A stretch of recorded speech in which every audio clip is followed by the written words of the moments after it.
invest. You give a shit about like the two teams in there. Like on the main roster after the sixth time, you're just like, okay, that was a cool spot. All right, match is over. Is he still there? Yeah, you're just breaking up a lot when you're Okay, let me see. talking. Yeah, Um, because you look at the WE tag teams on main roster. I mean, it's like, who gives a shit? You know, I mean, just don't give a shit about anything going on there right now, honestly. I mean, and you look at the other tag teams. I mean, when the Revival was in NXT and they were taking on American Alpha, those were some like classic tag matches of the year they were going against each other. And they're not even getting nowhere near matches like that on the main roster. appreciate the Like, super heart. the real other rumor was that they asked to be put back in NXT. I mean, I don't know if that was true or not, but I seen that on there. But Well, I mean, it's crazy. and we've already seen on the reports going around that if they do ask for their release or if they do get released, that their contracts will be frozen. They won't be allowed to go anywhere Like anytime Neville. soon. Yeah, Yep. exactly. They'll be Yeah. finishing off their contract at home, so you wouldn't see the Revival in AEW and like tomorrow or anything like that if It that was going depends. to happen. You know, that depends too how long their contracts are too. Because who's to say they signed like long, really long? Neville was a different story. I think because Neville was locked in for a while as a big star to come out wherever. I think UK. But No, I didn't see um, that uh, their releases were declined. okay. I just know that it's They just been he requested said, for she it. said kind of stuff with these speculations on, you got Mike Kanellis apparently asked for his release as well as with the Maria. And then Maria comes on Twitter and saying that, we never did this, Well, these she said, don't believe everything you read on Twitter. It's not an autobiography. so it's just weird how all this stuff is just coming out and then all of a sudden they're denying it all of a sudden. Yep. I can understand why Mike Kanellis would want to ask for his release. Same with Yeah, I Maria get that. because in WWE they're not going to honestly go anywhere. I don't see. ROH should probably be back. They're probably the realistic destination or AEW, but he has his ties with ROH, so I can see why he would want to leave. He's not even Yeah, getting really used on 205 Live at all, and yeah, the or revival NXT too. even. I mean, think if that's where they should have let Mike start out in NXT. I think that could have helped him out tremendously. I mean, because he was one of the guys, just like Hanson and Rowe were in this too. But he was in the what was it called, like the ROH prospect tournament. Mike Kanellis came out of that just like Hanson and Rowe did. Yeah, and Dave is in from New Jersey says maybe time for just one men's tag belts, not one for each show like the girls. Yeah, I think it's about that time because I think Yeah, Mike feels he now owes his life to WWE after they placed him in rehab. That's another possibility. And Bobby that's not. Risky We're gonna ma- go there. made a good point as well on Twitter. Speaking of the revival, and WWE has so many TV shows and brands with Yep. 205 Live and NXT, NXT UK, Raw, SmackDown. You can't tell me that we can't have the revival or any other of these tag teams in legit feuds Yeah, on but Raw that could be or the question SmackDown. right there too. You know, that could be the other question right there too. Like WWE has so much content out there that out of all that programming you just announced, you should be able to find what you like. You know, if you like what they do on Raw and SmackDown, or it's not so just straight up just hot wrestling and that's it, then you're having fun with Raw and SmackDown. If you like that, but if you like the hardcore wrestling, no talk, no this stupid stuff we get, then NXT UK and NXT and even 205 Live. I mean, What's up, you're getting Architect? straight wrestling. Other than, Honestly, Yep. That's you know, true. you're getting something for everyone with WWE program. Mike was placed on 205 Live and he got booked for a week. Yes. Yeah, So but That I just mean, shows there's you that yeah. that just shows you from the start Mike Canella for him. And then there's that other report going out there. Someone said WWE paid for his rehab, which there's other reports out there that he never went to rehab. And this yeah, because whole apparently he was go still for it. traveling on the road with him while he was still in rehab. We don't know what's going on. This is Yeah, all that's just this is all speculation. dirt sheets saying that, claiming that he's using. There was never a drug problem. I mean, that's just dirt sheets going around. So they're just reporting what people have said out there on. It was on Twitter. I seen that and I showed Tony. I was like, wow, I didn't know about this. So I mean, I'm not saying I believe it or don't, but it's just information. That's all it is. If you guys want to believe it or don't believe it, it's just that's what some dirt sheets are saying, that he never went to rehab, and they think he's faking a drug. That's a rumors going around there. I'm not saying he is. I'm just reporting what was out. So maybe WWE can feel sorry for him, type of thing. Is that what maybe? Well, some people said that the report out there was that I can't remember where it was from, but they said that some people there within WE aren't happy that he did this because he never took any kind of treatment. And they feel that this is what's being reported out there. I'm not going for me, but saying that he was using this to get sympathy by using all this. I mean, that's the report. I'm not saying I believe it or not, but because you can get sober on your own without going to rehab. It's happened before. I'm sure Alex can testify to that. Like, people can get sober without going to rehab if there was a drug problem. Oh, absolutely. Then we got Dolph Ziggler news saying that he has turned down an offer to become a producer, and there's speculation that even Dolph Ziggler may be moving on from the WWE. He's completely removed the Dolph Ziggler name from his social media account and is set to appear on a comedy tour. Sources have said to PW Insider, this is who's reporting it, that Ziggler remains under WWE contract. While some have denied that he's leaving the company, others are suggesting that he will be done on January 31st. He hasn't appeared on WWE television since last month when he lost to Drew McIntyre in that steel cage match. And he has reportedly not been on the road with WWE in recent weeks, even though he was here last night in a match. So it's like all this stuff came out, and then I had the Revival show up last night in a match. You had Dolph Ziggler show up in the match. We have no idea what the hell's going on. It's just, it could be clickbait. It could be, Well, they also reported this a few years ago too. That match with the Miz. Oh, this is Dolph's last match. Yeah, he's using Dolph Ziggler leaving has been like a rumor, I think, every year that he's going to leave the WWE. It seems like there's always that speculation of Dolph Ziggler not staying with the WWE. I mean, you could say Dolph got a good run in 2018. I mean, he was in the main storyline for at least 3 months in that whole Shield versus bullshit.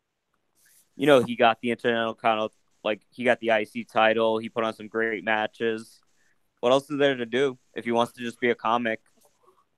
The Architect says PW Insider Eagle fake news. Who did he wrestle? He wrestled in a triple threat match last night between McIntyre, him, and Balor, and it was a good match. And and it's just weird that all this and even said that he hasn't traveled with WWE in weeks, and he was here last night. So we don't know what's going on.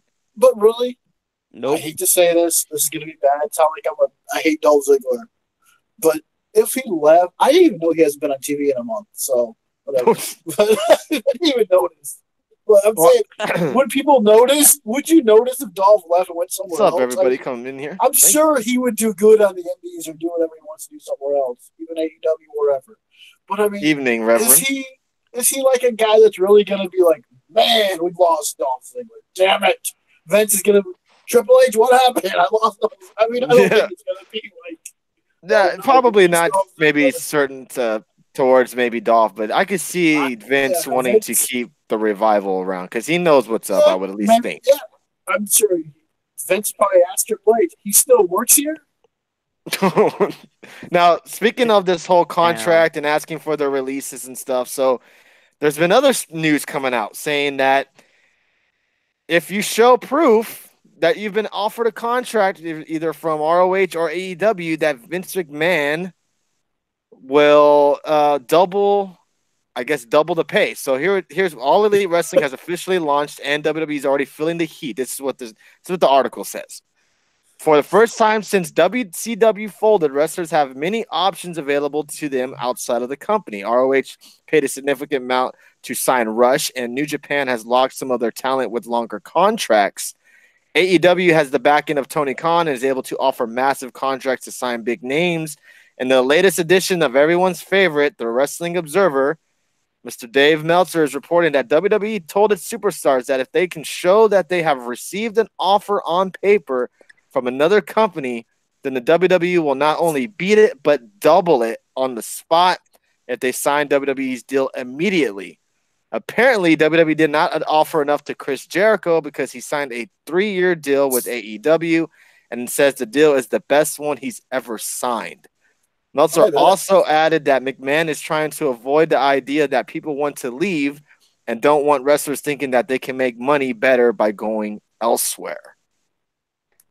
Your thoughts on that, Alex? There's just so much speculation.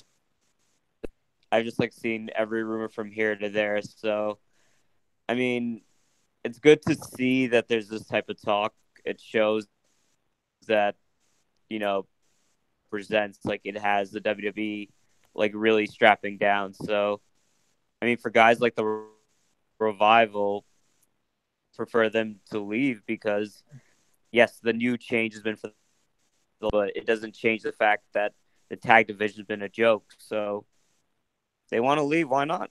I still think they're so damn talented and they have so much to offer, and let them go. And if they want to come back somewhere down the line, all right. So Tony, you're telling me if No Way Jose says Vince, we're gonna double your pay. I mean, no way, no way, Jose will be ROH champion. I don't know if I believe that report right there. I'm sorry. I just don't I'm going to double. Anyone who's on the contract, I'll double your pay. I don't see Vince doing that. I just don't. I mean, maybe, if it was like a big enough star, I'm sorry that Heath Slater on crack. He's with him. I mean, he got to double his pay now. I mean, that you would go bankrupt. You lose a lot of money really quick.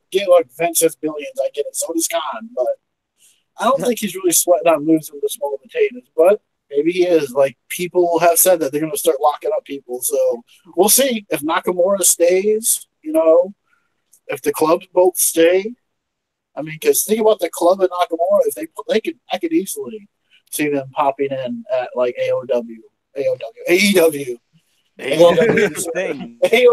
taking over.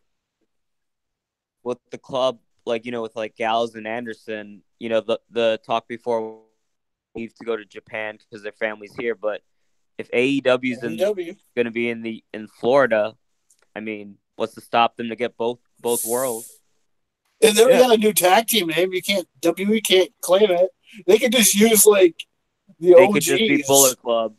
They really yeah. Go with Bullet Club. I guess the OGs is kind of taken with Hernandez and Homicide, but whatever. I mean, the original club or whatever. Let's go through the chat real quick. Architect says, didn't he get beat up badly by McIntyre, so his disappearance could be an injury work? That is very true. Who's that? Talk about Dolph Ziggler. Dolph Ziggler is a good worker, but he has been jobbed out too much. That's also true. Red Sox fan says Rush and Bandito only signed for 1-year deals. Adam Awesome says Vince is sweating like a dog. Any classic females in the Royal Rumble? I'm sure, but they haven't announced any yet. Yeah, of course. They only got 30 women wrestlers. Of course, Red Sox fan trolling us as always. Love you, Red Sox fan. Jericho did the same, that he didn't care for the money when he signed with AEW. Jericho did say that he didn't care for the money when he signed with AEW, which is kind of maybe a little bit of a lie. But what you said, Tony, he said this is the best contract deal he's ever signed. He didn't say it was the most money he's ever got. He says the best deal. I'm sure he Jericho's got more money. AEW can get sued already for trying to take guys under contract. I heard Impact is folding. That's not true. Well, it does not suck, but it's not the same. I grew up in The Rock. Oh, yes. We don't know anything on Bray Wyatt yet. They haven't talked too much about him. Yeah, but AEW would first need to offer more than WWE already offers, not likely for any actual stars. AEW roster will be way more talented when all said and done. Agree or disagree? Now, how does that work exactly? If you are under contract, can you still take offers if you're still under contract then? I don't think so, no. I'm sure they have it in their contract so then how could you say I was offered a contract? Unless you want to, I mean, maybe like to guys like, Nakamura, AJ Styles, who contracts are coming up. Do you have a period where you can go back and forth? I wonder. So I'm sure. I find that interesting. We can take offers, but yeah. Jeffrey Cross put AW also trying to get insurance. I hear. Yes, that's another big positive that a lot of people are Yeah. I heard different back. stories about that too. And we also Dave in New Jersey says Jericho 3-year deal with AEW means 5 years until he goes into the WWE Hall of Fame. Yeah, maybe longer. So Chris Jericho kind of mentioned a lot on his podcast. If you haven't gone, check that out. He got into big, in-depth details on why he left or why he signed with AEW, why he almost signed with Impact Wrestling. He even talked about how there was so much rumors going around this week. Oh my God, Jericho got removed from WWE from the roster and moved to the alumni section. Even he said no shit. Why would he not be in that? Because he's no longer with the company. Of course, he's going to be with the alumni section. It was just, he's not shitting on WWE. He's not doing any of this. Yeah. I think a lot of the AEW fans are trying to make this a rivalry before AEW has even started. And I get it. To be fair, it's not just AEW fans either. It's man. Have you fans. seen some of these damn tweets from AEW fans? And I get it. WWE fans are just as I get it. They're just as defensive, backing up their favorites. I get that. But AEW is already thinking they're gonna be, or fans that is, are gonna, blow next year. They're gonna be on top of the world. And don't get me wrong, the excitement of a new company, the excitement of the are there, but we're still in the present. So just let's get the first show going. Yeah, let's see what happens before we throw our eggs in one basket with AEW, because it could fold in 3 years. We don't know. And but why can't we all just be excited? Yeah, the split fans. Why can't fans just all be like, exactly? Why can't we just like both shows? That's what I get. I don't get that. If you got to pick between one or the other, you can't like both. Because how many people who are in their 30s and lived through the Monday Night Wars or however age it would be, watch both shows. I mean, I watch both Raw and WCW Nitro each week. I did too. I did as well. You just flip back and forth. That's all you have to do. It doesn't mean you have to like one of the. You might prefer one or more than one, but it doesn't mean that you have to hate the product because you like WWE or you like AEW. This makes no sense. Don't get me wrong. Like with WWE, like I love to watch NXT, watch all of WWE. Same thing with anything if I like. Yeah, exactly. But I think that's a win-win. And we're in a great time right now too. I mean, other people said this a lot, especially wrestlers, that wrestling is in such a boom period right now, and it is just the best. Some people say it's the best time right now to be a wrestler and to be wrestling fans because there's so much wrestling content out there, it's unbelievable. Oh, I'm sure it's probably the best time to be a wrestler because there's so many different companies. Look at all this content we got now. As fans, it's a lot of wrestling now. You got MLW, you got WoW, you got Impact, you got ROH, you got WWE, you got SmackDown, you got Raw, you got NXT, you got NXT UK, you got 205 Live, you got all these other shows that you can choose from. It's just a lot of wrestling to consume in a week's time. Let's go through the chat real quick before we move on to the next topic. Scroll all the way up. Thank you, Speeds, for the super hearts. Appreciate that. And good grab, man, on those card picking earlier. It'll have to be for guys whose contracts are expiring before they resign, says the architect. Jericho met with Khan way before this was a thing. That was funny, and the Marks took the ball and rolled with it. I'm not sure what Jeffrey Cross was commenting on, maybe something we said. Bobby Lashley wasn't on the intro when he was in TNA either. There can't be an AEW fan. It doesn't exist yet. Same as saying there's an XFL fan right now. Watch it. I like the XFL. 6 months ago, I really thought he was going to Impact. A lot of people did it. I think Dave and I kind of figured maybe he'll make a cameo appearance on Impact Wrestling. Excited. It could go. It's excited is good, but going overboard is another.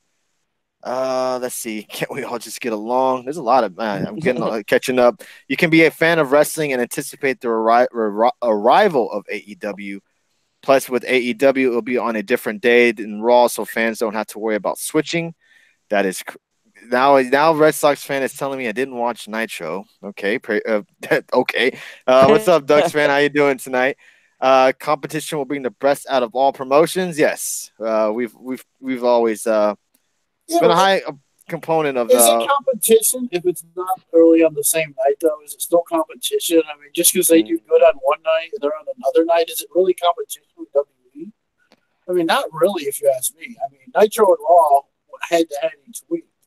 This is something completely different. I mean, it's going to be on a Tuesday night. It had nothing to do with the WWE at all. I understand So, I mean, WoW was always a company Red Sox fan, but it just now became on TV. And what I was trying to say is that there's a lot of wrestling on television now. When back there was when okay, David and I was little, growing up, watching wrestling, there was really only two promotions, maybe three if you want to count ECW. So just shush your mouth, my friend.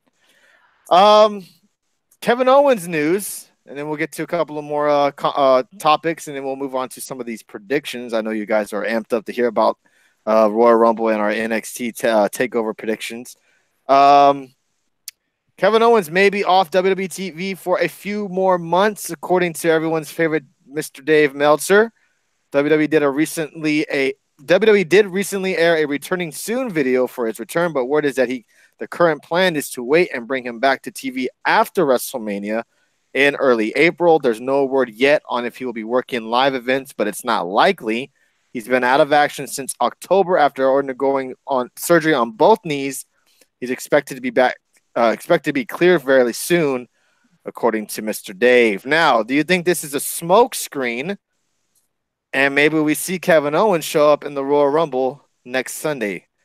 We'll go with you, Alex. What do you think? Are we going to see him return after WrestleMania? I'd like to think that not yet, Adam Bomb. It is a tease. I like to think it is a tease. I mean, renamed his Twitter soon-ish. But no, I think if he is cleared, I could see him returning as a face to Lashley at Mania, get revenge. So he would be a great surprise with the Royal Rumble. I mean, since WWE's going to spoil the Women's Rumble, at least keep the men's. R-Truth loses his spot and his KO as a nice little surprise or something. And he's like going after Lashley. Yeah, man, it's just unreal. what we're going to touch on that next. What about you, Dave? You think you will see Kevin Owens show up in the Royal Rumble? Imagine the pop he will get if he does come out. I'm sure he'll get a huge pop, but I don't think he is, especially with his Twitter handle being like soon-ish. I don't think he's coming back in next weekend. I just don't. I think they're gonna wait and do something big for him. Maybe night after WrestleMania, he comes in, attacks somebody. Dave, you sound kind of far. Okay, how's that? Yeah, there you go. Maybe he comes back after the Rumble. Or after WrestleMania. Not after Mania, the whole big special Raw after WrestleMania. That's the whole thing that I know a lot of everybody is speculating that we might see Kevin Owens return then. So that's just a little bit of some Kevin Owens news on that. But let's go with the bonehead news of the week. And this was what came out today on Twitter. And I know Red Sox fans love to hear this announcement.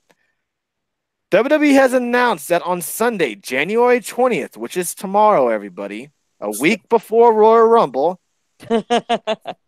they will start announcing the participants for the Women's Royal Rumble match every 30 minutes on their official Twitter page. This is what it said on WWE.com. Let's reveal who's rumbling, shall we? In a WWE first, a massive Women's Royal Rumble match reveal event will take place tomorrow, Sunday, January 20th, starting at 12 p.m. Eastern Time on Twitter. A new superstar will be revealed to be officially entering the Women's Royal Rumble match every 30 minutes. Which superstar will take their place in the match that will guarantee one female superstar a title opportunity at WrestleMania 35? Find out tomorrow as the field begins to take place.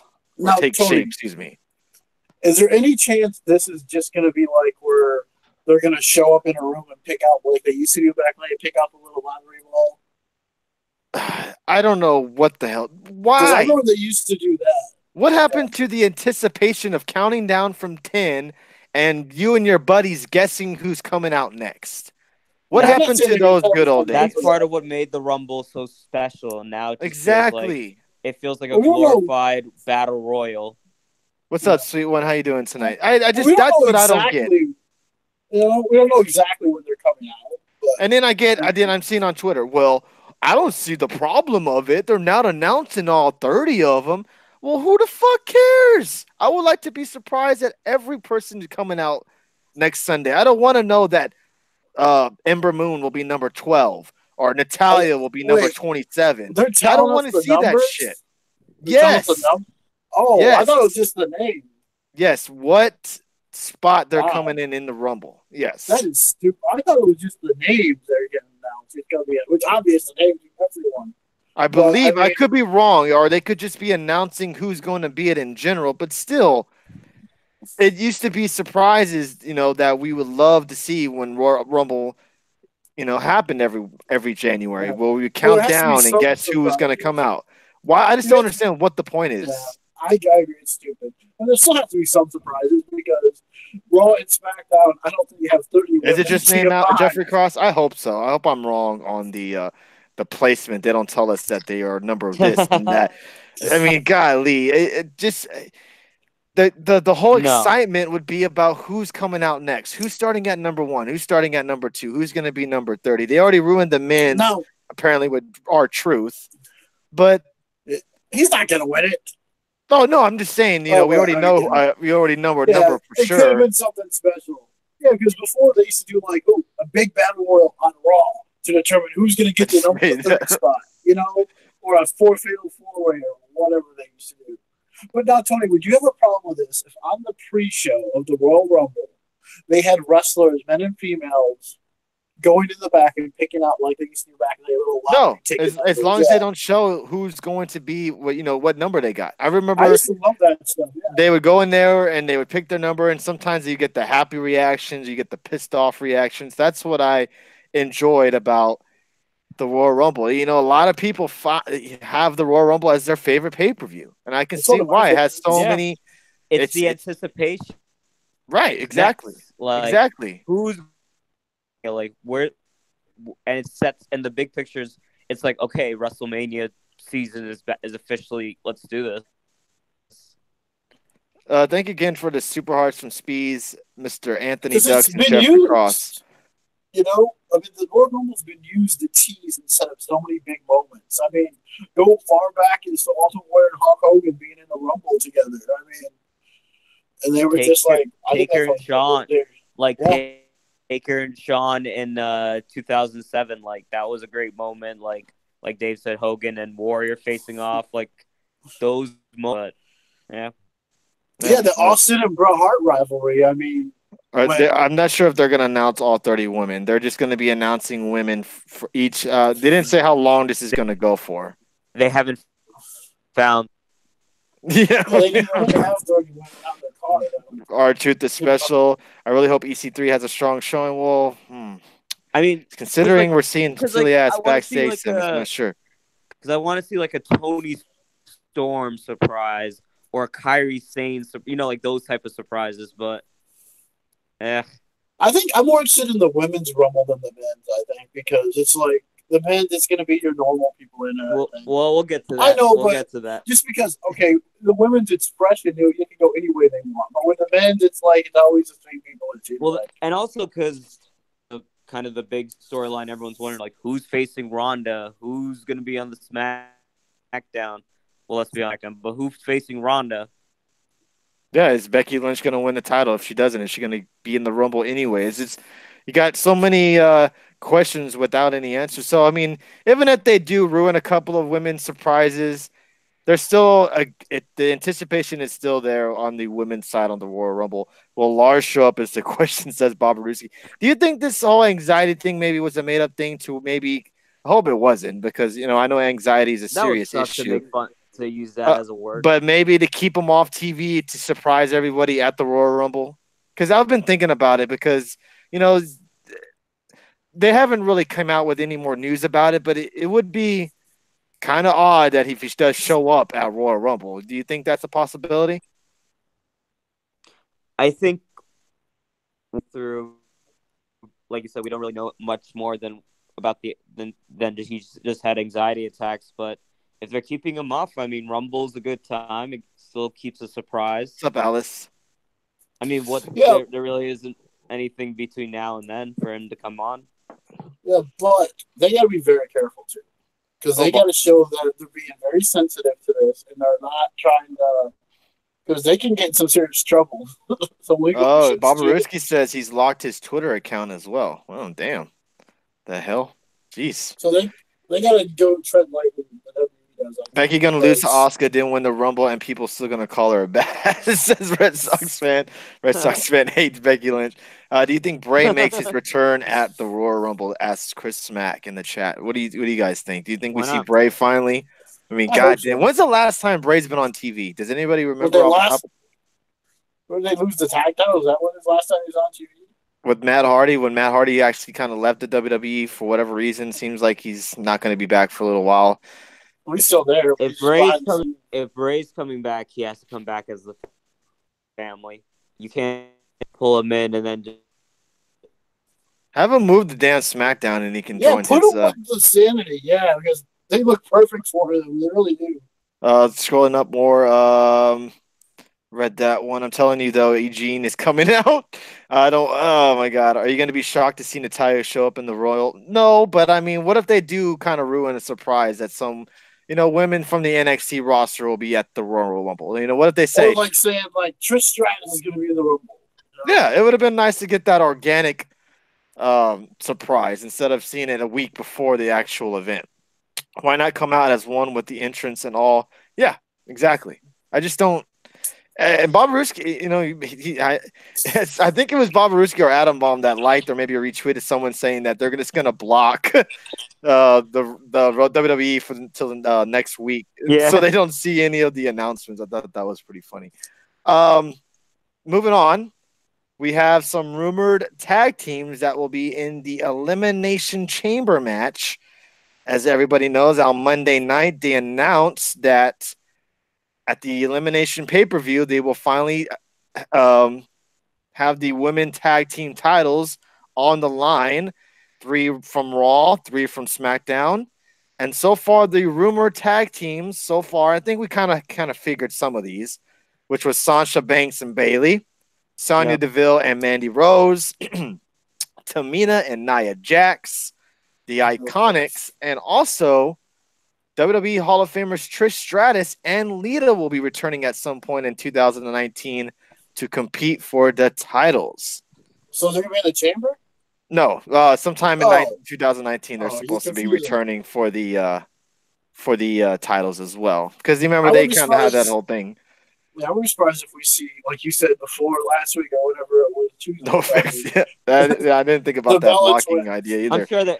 I'm sure it's going to be Sasha Bayley versus Trish and Lita at Mania. That's a good one. I don't see that being a problem. I don't care for that, but out of all those women that Bayley, Banks, Deville, Mandy Rose, Tamina, Nia, and the Iconics, R-Truth and Carmella are going to win the title. You have to assume the heavy favorites are Sasha Banks and Bayley, right? So that's why they lose, though, because they're the heavy favorites. I think Sonya and Mandy, or everyone's favorite, Nia and Tamina, win the tag titles, something like that. Damn, Red Sox fan in the chat says no one cares for overrated Trish and Lita. Ouch. Red Sox throwing out the hot opinions tonight. NFL isn't until 3 p.m. They'll probably do the reveal, and before that, I hope they stop. Yeah, that's it. You're probably right, Jeffrey Cross. I can't. I think the major game is at 6:30. Catino says Mandy and Sonya are my picks to win it. Or maybe Bray comes out during Brock and Balor. Oh, we'll be touching on Brock and Balor just a second. They fit, but Nia better not have a partner because they're talking about how many women are going to fit in the pod. And Nia and Tamina might be cutting it close there just a little bit. Because, man, I saw Nia Jax last night at the live event. She faced Ronda Rousey. Man, Nia Jax is one big woman. So I don't know what maybe that she's lacking. I'm sure it's a lot of things in the wrestling business, but she should be more of a dominant force than what she is. When she was in NXT? When she's just getting thrown around by Ronda Rousey. I was hoping you were going to say she was facing Ember Moon. No. I wish that would have been a much better match, most likely. All right. So 2 more topics, and then we'll get to the takeover stuff. Alexa Bliss topless segment, which took place on Monday's WWE's Raw, was reportedly designed to push the envelope and create a buzz. Everyone, segments like this were commonplace on WWE television during the Attitude Era. Oh no shit! This article is fucking stupid. The segment has drawn some criticism for being out of place with today's current WWE product, and many felt it was execution. The execution was just awkward. Despite this, the segment has been viewed over 3 million times on YouTube and remains one of the broadcast's most watched segments. So, if it was a buzz WWE wanted, they certainly achieved it. Oh, imagine if she did what some other women in WWE have done in the past. Now, I didn't really think about this on Tuesday, and Speeds and the Benchmark on their show on Thursday kind of made a little bit. Well, Speeds said it. It kind of made sense to me, and a lot of people didn't really buy it. It kind of was, why did this happen? Why did they show her, changing? Well, the guy who was late with her coffee the week before was trying to get there early and caught her, still getting dressed. He got there too early or whatever have you. So it made sense that way if you're thinking of it that way. But it came off awkward on TV. What's up, Doc? You appreciate the super hard. Okay, Tony, let me ask you this really quick. Okay, you're getting someone coffee. Say it's you. You knock on the door and the female's who you're working with, say you're working for, and the female's dressing her, knock on the door, give her coffee. You just walk in when she doesn't answer. I mean, like, hey, here's your coffee. It's like, I mean, come on. It's like, who makes you changing? I mean, bring back Val Venus. Oh, my God. I don't think his character would last 20 seconds in today's era. I heard that it didn't last 20 seconds anyway. But thank you for man. The porn bots have returned. It's been a while since we've had porn bots in the chat room. You did mention Val Venus. That is true, and I've noticed it tonight that the porn bots have been back. Bliss has to be on every thirsty WWE fans' Instagram. Yeah, I treated it out like the reactions WWE fans were probably having, and it was. And this wasn't bad at all. I mean, seriously, this was. If you think this is bad, go watch Scarlett Bordeaux from last week. Go watch Scarlett from last week. I mean, compared to this, this was like watching The Lion King. I mean, come on. Exactly. It was more so that it was just random. I'm like, okay. It was random and it came off awkward. It just came off awkward.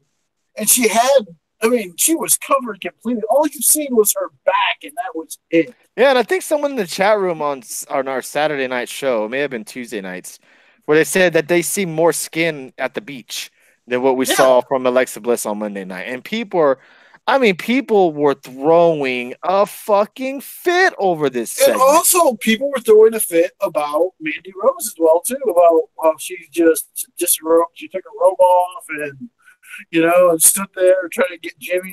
Degrading women. Like, really? Like, did you think it went to that far, Alex, to where it was degrading women? Not that I was degrading women. Storylines are just stupid. Whoa. Wait, can you hear me? Yeah. It would just sort of vibrate. It was fine. I treat the women's storyline the same way I treat the men's. If it's just stupid writing, that's what I care about. If it's right, how it's a different story. Yeah, the porn bots are back. Yeah, like I said, it was just out of place, kind of awkward. We get why they did it. It worked, obviously. But doesn't mean that if you have to my thing is Mandy's character is she's scandalous. Like, you really can't tell me there are people in this world that don't have that character, that personality. Like, she's using her character and embracing it. I just think it's a lazy in terms of what Mandy's doing. I don't care. Yeah, she took off her robe and wrestling gear. Yeah, and the thing is, like, you get podcasts or fans in general saying that this is degrading women, but fucking on Impact Wrestling, you can have Scarlett Bordeaux give fucking Scott Steiner a lap dance, and it's perfectly 100% fine. Just remember, just remember, 10 plus years ago, Tori Wilson dropped Vince McMahon's pants on TV, and they were going to Boink, like literally on SmackDown. I mean, can we? Not, does anyone remember HLA? I mean, seriously, I mean, that was a big thing they did on Raw. They had two girls kissing. The X in the chat, here's a question: did they do this because of what Scarlett Bordeaux did the week before? That's a possibility. I didn't think about that because they're noticing that Impact's pushing the envelope. Well, because they have no other choice. I mean, seriously, they're trying to get people to watch. So if you see someone like Scarlett Bordeaux, basically half naked, more than half naked than Mandy Rose was, I guess Mandy Rose is kind of their answer to Scarlett. I guess I still think Scarlett's way hotter, but that's a preference. Everyone has their own preference, I guess. Nobody's watching Impact, says Brandon Cantino. Golly. I'm watching. Man, we're getting some heated opinions and good answers and comments in the chat tonight, man. I'm loving it. Let's see what else. Good old Vince McMahon caring for his blondes. Yep, that's the old blonde rumor that he loves his blondes. They couldn't top Scarlett Bordeaux's performance. Bet Russo loved it, says Bobber Ruski. It's not degrading women, man. I think it's taking it too far where some fans are being a little bit of, hypocrites where, I love Scarlett Bordeaux. I love what we're getting on from Scarlett, but oh my God, WWE, tests the bar twice.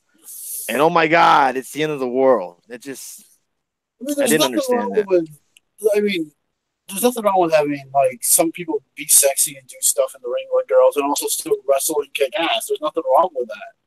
I mean, what they're basically wearing the same stuff. It's a bathing suit, basically what they're wrestling. I mean, do we complain when we see these guys wrestling in Speedos each week? I mean, is that degrading to men? These guys show more skin than the girls do. Finn Balor's oily and in this. They do and we mark about him, and that's what it is. The Bliss segment was pointless. Still, says Red Sox fan Bob Ruski says, but it's old ass motherfucking Scott Steiner getting a lap dance. That's true. That's what made it, I guess, a bit more entertaining. Sable was practically naked in the ring at one time. Yeah, exactly. She was there was a bra and panties WrestleMania match. Right. We're not going to get bra and panties matches tomorrow night on Raw, Monday night on Raw, everybody. I mean, chill out. It might increase the viewership. It might, but imagine the backlash they would get. I'm offended old ass Scott's getting a lap dance by a younger woman. Y'all guys are funny tonight. But yeah, just calm down, WWE fans. WWE hasn't come up with any plans for the new NXT call-ups on the main roster. Yeah, according to Mr. Dave Meltzer, Vince McMahon wants them on TV now so the fans can get familiar with them before being featured in major storylines. This explains why all recent NXT call-ups, with the exception of Lars Sullivan, have been seen on camera backstage in recent weeks. Hey, Tony, guess what? They haven't known what to do with the calls they called up last time. They're still not being used. And they call up more people that they don't know how to use. Bob Ruski puts, my God, just imagine WWE TV fans seeing Joey Ryan and that outrage and that outraging them. Yeah, we didn't get any outrage with penises going down the entranceway at All In. Only choppy pee-pee. Everybody was laughing their asses off and enjoying that, but goddamn, we see a backside of Alexa Bliss, and it's the end of the world. It was just we didn't see the backside of her. Well, I mean the back. We saw we literally saw her back. Yeah, that's all we saw. It's like, golly, jeez, man. It sounded like there was finger paint on her boobs or anything. Right. Hell, Orton wrestled naked during part of a match in Japan once before. What? What? I did not know that. I believe that. I believe Orton. But yeah, it's just been and I heard Orton was really respectful, shaking everyone's hand. Yeah, so that's some of the wrestling rumors going around. I mean, we've all touched on the Revival, Dolph Ziggler, and the Mike Kanellis stuff throughout the week. I know it's considered old news, but hey, Saturday nights are our news show, and the Revival asking for the release, it may not be big news to some of you guys, but it is big news because kind of shows you the power possibly that AEW can have, but You also And I mean, also you want like we're all a lot of us are fans of the revival. Like we want these guys, and they're not being used on Raw. right especially when you know the type of potential these guys have, and you can call them boring, you can call them lame, you can call them ugly, you can call them whatever you have. But once you get that tag match I saw last night between them and Gable and Rude, it was an unbelievable match. And to see that they're losing to the fucking Lucha Party is Fuck. it's what makes it embarrassing. And I would be, if I was the Revival shoes, I would be upset too and ask for my release, even if it wasn't Tony, to AEW or maybe Impact or ROH. I mean, it's getting to the point to where it's embarrassing to be the Revival because each week you're going to go out there and face the goddamn Lucha Party. Tony, really quick Yeah. Before we move on, this is what I find hilarious about this. People who have hated the Revival and have said, when Cody started the whole fuck the Revival thing, and now those same people who would say fuck the Revival suck and all that, they want Revival coming to AEW to face the Young Bucks now. It's like, come on. I mean, it's funny because now those so-called fans want to see the Revival in AEW. And they said, "Oh, we hate you," and yeah, but it's funny. I find it hilarious. But whatever happens to the Revival, it won't be the Revival no more. Probably it'll probably be something else. WWE always messing stuff up. Unlike Impact, that adds a lot of their storyline to their tag team programs. Yeah, exactly. What ended Impact last night? An Impact storyline tag team storyline. We wouldn't get that on Raw, and if it did, it would be involving probably fucking Ronda Rousey, the champion, and his opponent in 2 weeks. It's something like that. I heard it's because their match on Monday was treated like garbage. They showed a split screen during the match. Huh? Oh my! We all know it was a joke. Yeah, it's just stupid. Like, come on. If you're the Revival, why would you be happy at the placement that you're getting? So. All right. Yes, Revival needs to move to SmackDown Live immediately. I agree. No, they don't. No, look at SmackDown. They don't use half the teams they have now. I was reading up a little bit on this Lucha Underground situation. Oh. And it's Eva Lise, I'm saying that correctly, right? Has released a statement in which she says she has been trying to get out of her contract for over a year now and feels like she's being legally held hostage by Lucha Underground. She kind of said a statement that she's done everything in her power to avoid doing this, but at this point, I literally have no other choice. For a bit over 1.5 years now, I've been battling Lucha Underground to grant my release. They convinced me to do season 4 under the promise that I'd be released after the season concluded, and was still unhappy. They currently are still refusing to do so, despite having been told numerous times that they would. This has caused me an unbearable amount of grief for so long now. I really have no words to describe and don't know what else to do. Being legally held hostage while pro wrestling is booming is a matter not to be taken lightly, especially coming from someone who has dedicated their life to their work. It's everything to me. I am at my wit's end. So at this point, regardless of what happens from here on out, at the very least, my story is told. So, man, it's just getting kind of crazy over on Lucha. I know, if I'm not mistaken, they're not having a season this year. Am I correct on that? Do you guys know anything? Finished it. I think they just finished their season. It's just kind of sad over there. Where is she the only one that's being held hostage like this? I know someone in the chat room said this, or on Twitter said this happened to Ricochet, but he was able to defeat it. But it seems like they're really keeping her around. What are your guys? Any thoughts on that, Alex? I mean, that kind of sucks, right? Like, whenever you see a wrestler, like, that's kind of like we see all the time, like on WWE, how like with like people like Neville or Pac now, like where they just hold their contract, and it sucks because you want them to just, if they just want to move on, then let them move on, let them be happy. But yeah, it's just another story, unfortunate story. They haven't announced the season 5 yet, says WC Miller, and Red Sox fan and Bob Ruski said the same. So I'll believe them. It's sad situation, especially when you got all these other wrestling companies, like she said, are booming right now. You got AEW coming up. You got ROH. You got New Japan. ROH just came out with their own women's championship. So I can see why she would be very upset. So, do any of you guys know how they run their contracts over there? No. What about you, Dave? I don't know about the contract, but this whole thing is it's crazy because what they just had season 5 or season 4. I mean, when this show first started, it was like, man, wow, Lucha Underground's really doing different stuff, and it's fun coming to be a part of it, wanting to get the channel to watch it. And now you hear about all this stuff, and we did hear other stuff that, like, Ricochet wanted to get out of his contract, and he was having trouble getting out of that, and he finally did.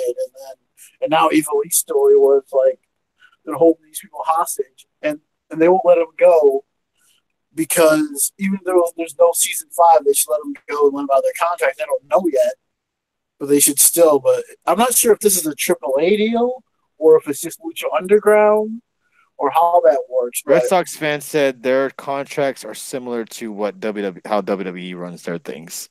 I mean, it's really. I'm not sure if this is from. I don't know if it's from AAA or just Lucha, but man, this is just crazy because to lock people. What's up, BJ? How you doing tonight? And they can't. And they can't really work. They can't go other places and really make money. Bob Risky says in the chat they only get paid when they tape a season. Why contracts for contracts for the month taping? Oh, for the month taping. Okay. If you do taping, you get paid, but you can't appear on any other wrestling show with a TV deal. Unless you get approval. Because they would so basically, no one. Nope. Can't wrestle for anybody, basically. Well, there's others non-TV, but they gave permission for the Impact to work. I guess that's because of Conan because he's booking AAA. So I guess that has a lot to do with it too. Because Conan's booking it. That's just horrible. Golly, it's just I don't get it. Thank you for that. Just saw the tweet, dude. Thank you for appreciate that, dude. That's just insane, man. So we do wish like a lot of these people have came out of Lucha Underground and have been very successful. So I could see why she's upset. Look at Brian Cage, Pentagon, Phoenix, Ricochet. I mean, all these guys have moved on and have been very successful, and they're stuck, basically handcuffed to Lucha Underground. Go Home Wrestling says Impact and Lucha has a partnership, so maybe that's a little bit reason why that. Well, we know that because just last year they had the Lucha versus Impact. Yeah, Tony, you were at that. It was a fun show. It was actually a really fun show. They also did other stuff too after that, which is weird. Why didn't we let Eva at least come work at Impact or do something there? But apparently they wouldn't let her do that. Yeah, just recently you were allowed to appear on other TVs like Impact. WWE makes guys sit home for a year or two and 90 days calls. Yeah, we saw that with Neville and that's what they're threatening now. That's what they're threatening now. If you leave the WWE for any circumstance, you'll be frozen. Your contract will be frozen, and you'll have to sit out until your contract ends. And I'm not sure if the 90-day adds onto that, but look at Neville. He couldn't wrestle anywhere for over a year, and now it's starting to finally get back into the mix. So guys like the Revival, who we don't know how long their contracts are, and Mike Kanellis and apparently Dolph Ziggler's is running up. All these guys that have frustrations and want to leave. They're not going to be going to AEW, ROH, New Japan, or any of these wrestling companies anytime soon because WWE is going to make that not happen. They're going to put every sense, legally that they can't go anywhere else. And it's not fair. You're absolutely right. Pac will be the first AEW champion, says Go Home Wrestling. So Ricochet wasn't allowed to be on USA TV, but he was fine in Japan, says Bobaruski. All right, so it's just it's a funky situation with all these other wrestling companies out there. It seems like they're Lucha Underground's trying to keep some of their main talent, but it just seems like they're just gaining more. They might not even have a show next season. Yeah, they're getting more people pissed off at them than them looking forward to another season. Ziggler and Nakamura will be up at the end of the month. Yes, sir. That's still Nakamura speculations are going to be running wild, especially if he loses. Next weekend as well. So Are you guys ready to touch on some NXT Takeover and some Royal Rumble? Yes, sir. Let's go through NXT Takeover first. And one question for you, Alex, Dave, in the chat room. Has this been the least hyped NXT Takeover in years? Because I think it has. What do you think, Alex? Confused. I'm confused. You said Dave in the chat room? Do you mean me or him? Dave and the chat room.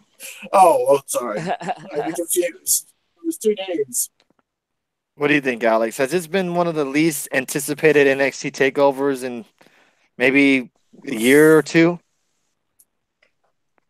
I can't really try to remember the last time, but yeah, I agree. Don't get me wrong, like some of the stuff you see in NXT is Yes, DX. still like some great stuff, but in terms of storyline build, I mean, it's been so overshadowed by like Gargano being involved, and then Ricochet literally just got dragged in the last minute. So there's that, and then Ono and Riddle, I guess again. But build up wise, it's the launch. But yeah, it's gonna be again. I mean, I'm sure. Don't get me wrong. Like on paper, I'm sure this is gonna be good. Like still gonna get some great match. I mean, Ricochet and Gargano are still gonna tear it down, but from it just it feels like a main roster pay per view build up. Like a because like you got to go through the matches real quick. You got Aleister Black versus Tommaso Ciampa, Bianca Belair taking on Shayna Baszler, Gargano versus Ricochet, the War Raiders versus the Undisputed Era, and then like you just touched on Riddle versus Cassius Ohno. To me, the most exciting match is the North American title match. What about you, Alex? I agree. I think Gargano and Black last time like stole the show for a lot of people, and like I wouldn't be surprised with Ricochet and Gargano. So don't get me wrong, I think Black and Ciampa is going to be like really fun, but we already saw it. Like we saw it on NXT. It was a great match. I'm sure that this one will be too. But Ricochet and Gargano for sure. Yeah, and I was shocked to see Keith Lee lose to Cassius Ohno. Yeah, that was something I'm not too happy with. No Keith Lee, no Adam Cole, nobody. Has Keith Lee even got a takeover show since he's been there? I don't think he has. Who? No, I think he debuted after. Yeah. Keith Lee. I don't see them giving Keith Lee like an actual push until after Takeover WrestleMania. Yeah, but it's the same guys mix. Don't get how people can get hyped for it anymore. NXT no longer mix their rosters. Exactly. Bobby Risky makes a good point. The NXT has so much talent that it seems like they stick with the same 4 to 5 guys every takeover. I mean, fucking Ciampa and Black has been a feud for what, 3, 4, 5 months now? Now, finally, hopefully, it'll be wrapping up. And then the rumors are already going loud that it might be Gargano again versus Ciampa. Like, do we really want to see that? Gargano and Ciampa at WrestleMania. Yeah, do we really want to see that again? I mean, like, what happened to, guys being built up as stars? And where the fuck is Velveteen Dream? Where's all these other guys that are very maybe he'll be there Sunday. Maybe he'll show up on Sunday. Well, apparently he's supposed to be on NXT next week as well. So you never know. That is true. Here's a question: after a few years, will AEW put an end to NXT? Absolutely not. No, absolutely not. No, I do think this though. I think, and maybe by next year, maybe by a couple of months, NXT UK is going to be hotter than NXT. Yep, it already is. Because if you see, like NXT is our main roster vibe to it. NXT UK is kind of that gritty NXT that we all like with. Like, was there, Cesaro was still wrestling, Tyler Breeze was on there, so it has that like super indie feel. NXT feels more main roster now. Yeah, it does. I mean, and I agree with what you guys are saying about this not being really that big a hype, and I'm more excited for like both are. I don't really care about a lot of the rest of the stuff, but I want to see Ricochet versus Gargano. That's the match. I don't care about Riddle and Cassius at all. I mean, yes, I get it's been the longest storyline feud, other than I guess Black and Ciampa's been going for a while. Well, that's saying something, right? Like that's your longest feud. That just tells you about the card. And it's just like in the Keith Lee situation. I mean, what the hell? I mean, geez, this guy was brought in with all this hype and all this, and now it's like he loses to Lars, and now look at Lars. Who knows what's going on with them? And then he loses to Cassius Ono. I don't know. Yes, I get it. What is up with these ROH guys who love to do low blows? I don't know. What it's just they love these low blows for some reason. But let's go to the chat room quick. Here's Bob Ruski says, you have so many people in the PC you can put on TV and help build their character in wrestling. I see more new names on NXT house shows than they exactly. You already have Punishment Martinez wrestling on house shows, but he hasn't. I think he's had one match on a TV taping, if I'm not mistaken. Yeah, I mean, and all NXT is now, at least though not UK, but just NXT. It's just Triple H's way to go buying up the indie talent, and that's all it is for. Just to go, who's hot right now? I'm going back. Oh, I'm gonna take a picture. Yeah, I mean, he's just going out to. They're stealing up. I'll listen to a podcast or whatever it was on YouTube, and they said all the WWE is doing right now is just picking all the top talent out of the little free agency market. That's a good question, WC Miller. He says, do you think Trevor Lee keeps his name with Keith Lee there? He's just going to be called Trevor. That's going to be his name, Trevor. He lost to Riddle on TV. Yeah, that's it. Yeah, that's the only he's only wrestled once on TV, and that's Punish Martinez. You got Catanzaro, right? Is that how you say her last name? I want to make sure. It was been like on Twitter this whole with the clip that she did with the reversal on Rhea Ripley at NXT house show, and she hasn't even touched a TV taping yet. Yeah, and I see they have her and Ricochet teaming up on the. She's gonna, which is cool. Can you imagine that? I mean, that's like a perfect team right there. It's just crazy. Like NXT used to be cement block. Trevor, man, y'all need to stop now. What has Adam Cole been doing on NXT? Absolutely nothing. Just being the leader of the Undisputed Era. That's it. And the tag match, I'm not even really looking forward to. And they're about to lose the tag titles too. Let's go through the card. Oh, spoiler alert. And give our predictions, and then we'll move to the Royal Rumble because I feel like we're going to be touching on the Royal Rumble quite a bit. So let's go through last, and then we'll go to the top, which will be the world title match. Are you touching on NXT UK massive signing? Who did they sign? Did I miss something? I didn't see anything else about them signing anybody. Excuse me. Got Matt Riddle versus Cassius Ohno. Alex, any thoughts on this match and a prediction for this match? If you're gonna give this match, you make it a good match. You know, like I mean, you're gonna be knocking out surprise, but like, if you're gonna like make this, like, give it some time. Like on paper, like Riddle versus Ono, these two should put on a great match, and they have like outside of the WWE. So do that. Actually, like, give us something worth watching. So I'm hoping for the best, but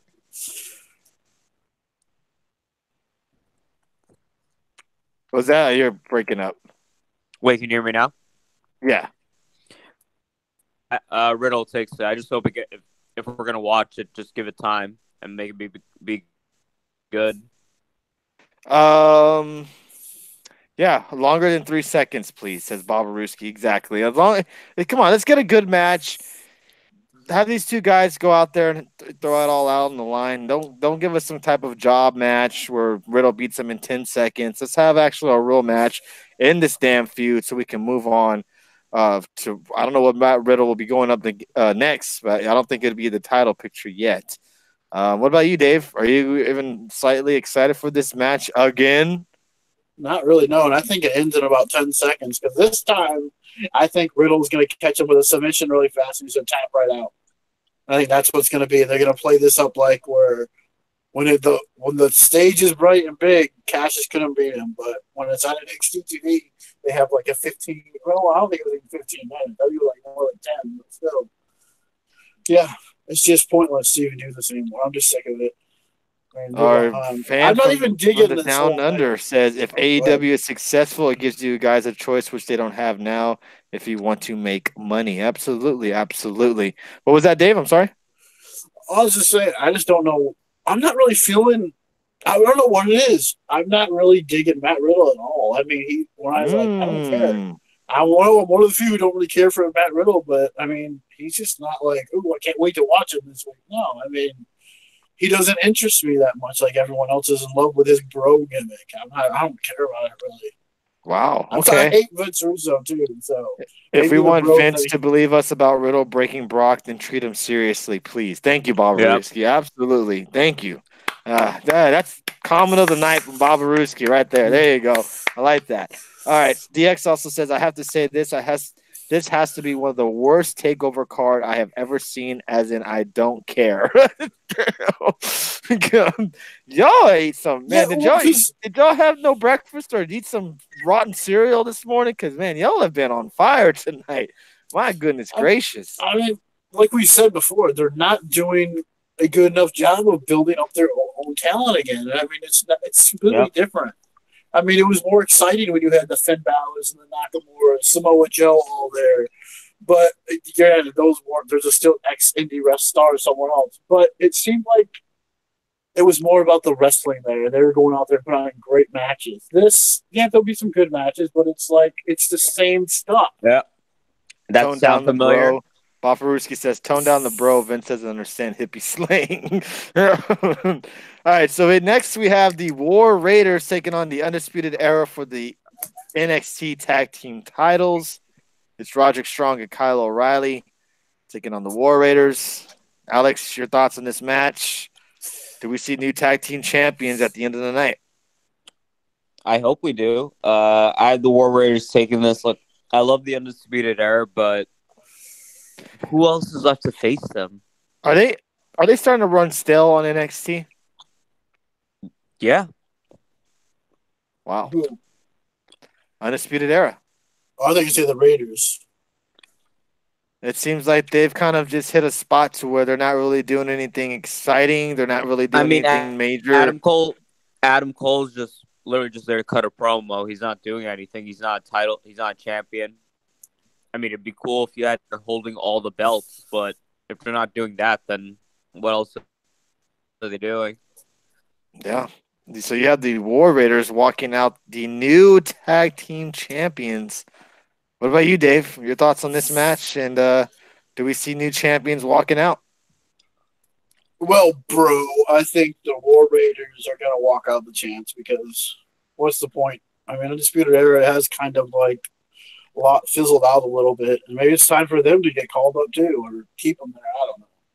Mix up your roster, Bob. Absolutely. Who would be next in line for the Raiders, though?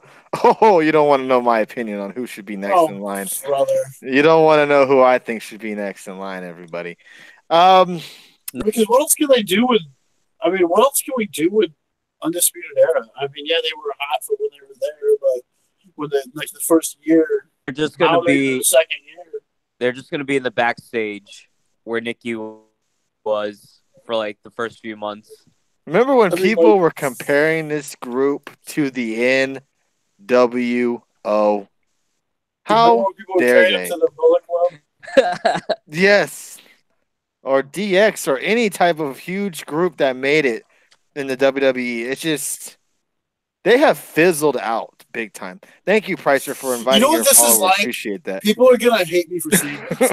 I'm going to send at your hate tweets to at Bizarre1000 for I'm about to say. But this is just like ROH's version of the Kingdom right now. Oh, yeah. It is. I'm sorry. Sorry, Taven. I mean, I'm just saying.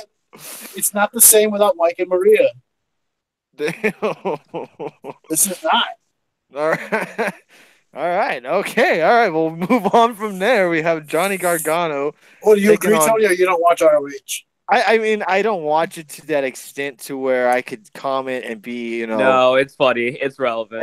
I know who they are. I've seen what they've done, and it's a good comparison. They don't have that strong group mentality or that even swagger that a lot of these groups who are made, you know what have. This is like? Tony, you can get this. It's like Marty Jannetty trying to recreate the Rockers. Right. With Al Snow. I mean, that's what it is. The Undisputed Era have just fizzled. They haven't done anything exciting with them. We haven't seen any turns. We haven't seen anybody added other than Roderick Strong.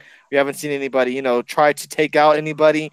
It's just been there. They're just there. When you see the Kingdom, you see like just a group of guys. Like there's nothing like that drive that says I got to see these guys. Like with the Undisputed Era, like when they were in like a hot storyline, they were having all the backstage segments. Now it's just the same old. And they've run out of people to feud with honestly. Yeah, that's exactly what it seems like. Absolutely 100%. Well, it's only an hour show. In less than that, even like 55 minutes. And so each week they're trying to get the women's division, the tag division, But I mean, but the Undisputed Era have to feud with. They've pretty much gone against Oni and Birch, Mustache Mountain. You know who they haven't though? The Forgotten Sons. You're right. Yeah, they are becoming like Humberto Carrillo and Raul Mendoza. No. That's not who I was talking about though. Stop the presses. Alberto Carrillo is his name. Yeah, the guy who was on 205 Live and he was on NXT. He's good. I mean, holy crap, this guy is freaking good. If you guys haven't seen holy crap, this guy. People need to go watch this guy. You were forgetting something. The Undisputed Era hasn't feuded with the Street Profits yet. So, I mean, you want to have a nice, fresh, exciting feud. Oh, you'd be like, wait, no, WrestleMania takeover. I'm sorry? And have them win at WrestleMania takeover? Exactly. Yes, I do. Oh, my. I mean, come on. The fans will go wild for the Street. They are over, everybody. You can deny it all you want. But the Street Profits, I bet you they'll be the oh, man. If they ever make it to the main roster, I bet they have better I'm going to say it right now. They'll have better success than the Revival. Hands fucking down. I know that's not saying much because the Revival haven't done shit, but I'm telling you right now, they'll be more relevant than the Revival have. Well, on the main roster. Someone has to join Noe Jose's Congo line. So, Tony, does he mean the team that just wrestles Evolve? Tony, I got 2 words for you. Jackson Riker. No, they're gonna lose. Choke slam. I'm telling you. Slam. They're gonna lose. They're gonna lose. They're just gonna eat the Profits. It looks like they're kind of teasing kind of dissension between the Street Profits a little bit. No, don't even. Come on. Yeah, don't even try. I do think they're highlighting Montez Ford more. Now you're trying to throw fire where there's no fire. He was in a singles match at He was at a singles match in Evolve. I think Ford is gonna break out. See, now y'all just trying to stir up shit. Come on now. Man, I know a certain team in the UK. Are we stirring up shit or are we stirring the cup? All right, that was a good one. I got you there. That was good, but I still disagree with every fucking negative take y'all just had. All right, so let's move on to the NXT North American title, which will probably most likely be the match of the night. I don't see how it couldn't be. Yeah. We have Johnny Gargano taking on the champion Ricochet. Alex, your thoughts on this match, and do we see another title change hands? Yeah, I think this is a match we're all looking forward to. I think this would be a great match. I hope it deserves. And yeah, I actually have Gargano winning this. I feel like this is all going to go in the Ciampa storyline. Okay, wow, you have Ricochet dropping the title to Gargano. What about you, Dave? What do you think?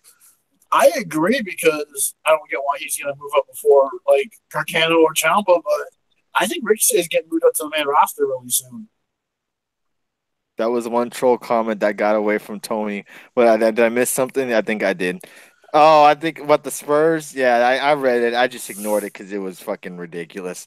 I do think he drops it because I think he goes to the main roster possibly. You mean 205 Live? Is that what you mean? No. I could see them possibly wanting to do something with him and I gotta get this right. Andrade. Ooh. Can you imagine Andrade and Ricochet? Oh man, imagine that. Yeah. Speaking of Andrade, everybody, I don't know if you saw the big announcement on Twitter. I know Red Sox Red Sox fan loved it. I saw his comment that he made. We're gonna get a 2 out of 3 falls match this Tuesday night between Rey Mysterio. I'm still gonna call him Cien Almas. Andrade, Cien Almas. So that should be a dandy of a match. Yep. Really looking forward to that. Bob Ruski says Gargano put on a good match with Austin Theory tonight. What I was looking on was Evolve on the Fight app because I didn't see it on there. Unless I had to do it in the search bar. Usually when I put up on the Fight TV app, they show the pay-per-views that are showing. I didn't see wanted Evolve. To see it, honestly. I wanted to see it because I know a couple of NXT wrestlers were on that show tonight, and I went on Fight app. I was going to watch it. I think Fabian wrestled too. Yeah, that dude is all my new favorites. And I was going to watch it, and I went on my Fight app, and I didn't see it on there. So he's awesome. How the hell were you watching it, Bob Ruski? Mind if you share? I think Johnny will go over to make Gargano the double champ on Mania weekend. Says Johnny Wrestling. Is this Gargano in here? I'm just kidding. That's a good idea. I can see that's I think the more the lines where Dave and Alex are going. I don't know. I don't think they're on Evolve. They got their own service. What is their service? Can you please let me know? Because I want to check out some more Evolve. Yeah, is it Evolve service? That's what Barbaruski says. Ricochet not doing all that high flying on the main roster, says Red Sox fan. What do you think? They're gonna move Ricochet to a technical wrestler. Yeah, right. He's gonna do nothing but submission holds. All right, next we got the I got Ricochet retaining the title. We got NXT Women's Title match. We got Bianca Belair, Miss Undefeated, taking on Shayna Baszler. I think Shayna wins, keeps the title, but I wouldn't be shocked if Bianca Belair wins. I found it. What's that? There's something called the World Wrestling Network. World Wrestling Network. Okay, I gotta look more into that. WWN club. Yeah. And Evolve is on there. Did you hear Andrade warned Rush and Dragon Lee from? Yes, heard all about that. DX. I think we touched on that a couple of weeks ago. Yeah, wanted them to not come to the WWE because it's not what it's lived up to be, or that doesn't live up to something special. Gargano won't show up to see a guy with the Spurs on. Man, Red Sox fan, you are a fucking dick. All right, so let's move on. Alex, Belair, Baszler, who you got? Double B's going at it. I actually have Bella. Wait. God. Double B's? Yeah, Belair and Baszler. Oh. How's it going? Yeah, Vol and also Shine. All right, Bob Ruski, appreciate that, man. I got to look more into that. A bunch of it. CZW too. Is it a mobile app? Is it a mobile app, or is it only on your computer? Sorry, it's streaming. Yeah, you can go. I don't know what kind of service it's on Roku or Xbox.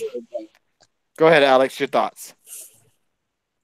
Belair, I'm a big fan of her, but I think it's too early for her. But I could see Belair getting winning, so Baszler gets called up the next night. Oh, so you have her showing up at the Royal Rumble, as in the Royal Rumble? I think she does that, or she helps up with Rousey. Ooh, okay. Johnny Wrestling says Shayna has nothing else to do in NXT. Triple H should get her ready for the main roster. Red Sox fan also said it's Baszler's last match in NXT. Yeah, they're probably going to beat up. So you think you may see a Ronda heel turn next Sunday night? I think you're going to see all four of them. Oh, that should be a good one. At first, I thought Ali was Glacier coming out of retirement with this outfit. I've seen that too. Really quick. No. What's going to happen? They're not us. No, I'm talking to my wife. Oh. Sorry. No, go ahead. You're good. Yeah, this is what's going to happen, I think. It might be Shayna's last match, but I don't care. Because all winning streaks must come to an end, as we've seen today with Michigan. So nice there. When does Buddy Murphy get the push up to the main roster? His moves would kill in the WWE. He says, of course, the guy from the Down Under will say that about Buddy Murphy. Buddy Murphy is on the main roster technically. He's on technically. Tony, you're not going to watch it. Stop acting like you're going to. Red Sox fan, I'm glad you know you live my life. What about you, Dave? I know you're a big fan of Bianca Belair. Not really. Shayna and friends are gonna. I think they're gonna keep the title. Oh, And if man. Shayna does leave, she'll just give it to She's going to show up on the Mrs. main roster Strong. and throw the NXT title in the trash.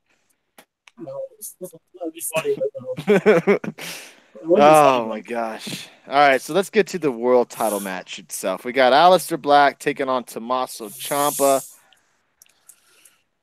Seems like this feud's been going on forever. Remember the whole speculation on who attacked Aleister Black? Then it led to Gargano and Ciampa. Then it led to Aleister Black and Gargano, and finally, Aleister Black will get his rematch against Tommaso Ciampa 1-on-1 for the title at NXT in the main event. Alex, who do you have walking out NXT Takeover as your world champion? I have Ciampa. I mean, I like you said. I hope this feud ends after this. I think they're going to start going towards Gargano and Ciampa for Mania. But yeah, I think it'll be a good match. But I think Okay, all right. What about you, Dave? I'm about to book NXT for like the next 6 months. Okay, check this out. Oh, okay. I already said Gargano is going to win the North American title. Ciampa's going to keep the title because Gargano's going to help him beat Black, and they're going to reform DIY, and then they're going to beat the War Raiders with the tag titles, and then Candice is going to win the women's title, and then they're going to be this dominant group owning all the titles in NXT. And then they're going to go to NXT UK and take all those titles. in the series. Oh my god! Then they're gonna go to Evolve and beat the crap out of Street Profits to take their title. Might as well so they're take just the gonna hold on. Right? Yeah, they're just gonna go every company and take every brand and just take all the titles from everybody. That's funny. That one. Tommaso just because they'll forget Aleister's reign again. Yeah, that went on forever. We still got another Gargano and Ciampa match at Mania weekend. Ciampa is too good as a heel. The person can beat him. The only person that can beat him is Gargano. I still say heel DIY does happen. You don't think they'd possibly go maybe it seems like everybody in the chat room and you guys also think it's going to be Ciampa versus Gargano at WrestleMania. You don't think there's any chance they'll insert Matt Riddle to take on Ciampa? I don't know. I still feel like they're moving towards Ciampa and Gargano. I'd like to see something different, but I still think that's my top. Or if they did Ciampa and I don't Ciampa, but Gargano and Matt Riddle for the North American title. Yeah. And then you have Riddle have that title, and then it builds maybe to Brooklyn, and then he's still the champion. They probably go in a champion for champion. Because it would have to think before we move on to the Royal Rumble that Riddle is the next. I don't want to say the next big thing, but he seems like the next talent that should be getting the push on NXT, kind of like the Aleister Blacks and the Ricochets and guys like that. But it seems like he hasn't really done much on NXT since he actually debuted. He's been in a feud with Cassius Ohno for 2 months now. It's been going on forever. Why not throw a little wrench into the storyline and maybe have Keith Lee, his buddy, his pal, turn on him? Keith Lee needs Why not? Well, honestly, I think we all agree the better match would be for Ricochet to keep the title and take on Matt Riddle. That would be the match really to see.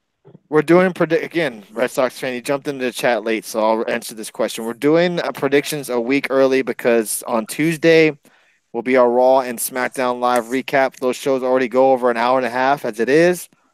Plus, Alex would probably not make the Tuesday night show. Saturday night of next weekend will be NXT TakeOver. So obviously, we won't be doing a prediction show on Saturday. We'll be doing a recap show once NXT TakeOver goes off air. And same thing with the Royal Rumble as well. So that's just a little bit of. Usually, we do go live and do predictions. Usually, the night or night, 2 days or the night before the actual event. But Raw and SmackDown Live, I'm assuming and hoping that they're going to be really good shows, and we're going to have a lot to talk about going into to Royal Rumble weekend. So that's why you couldn't do it on Friday. But that is true. But a lot of the people that are in the chat room, and you may not believe me, watch Impact. And a lot of people don't like it when I go live on Fridays and interrupt their little Impact. I've seen it I've heard the comments. I've seen it in the comments. I've even got comments on Twitter before about going live during Impact. So that's the reason why. And then I'll get comments like Red Sox fan, why are you going live during Impact? Told you didn't like Impact. Told you don't watch Impact.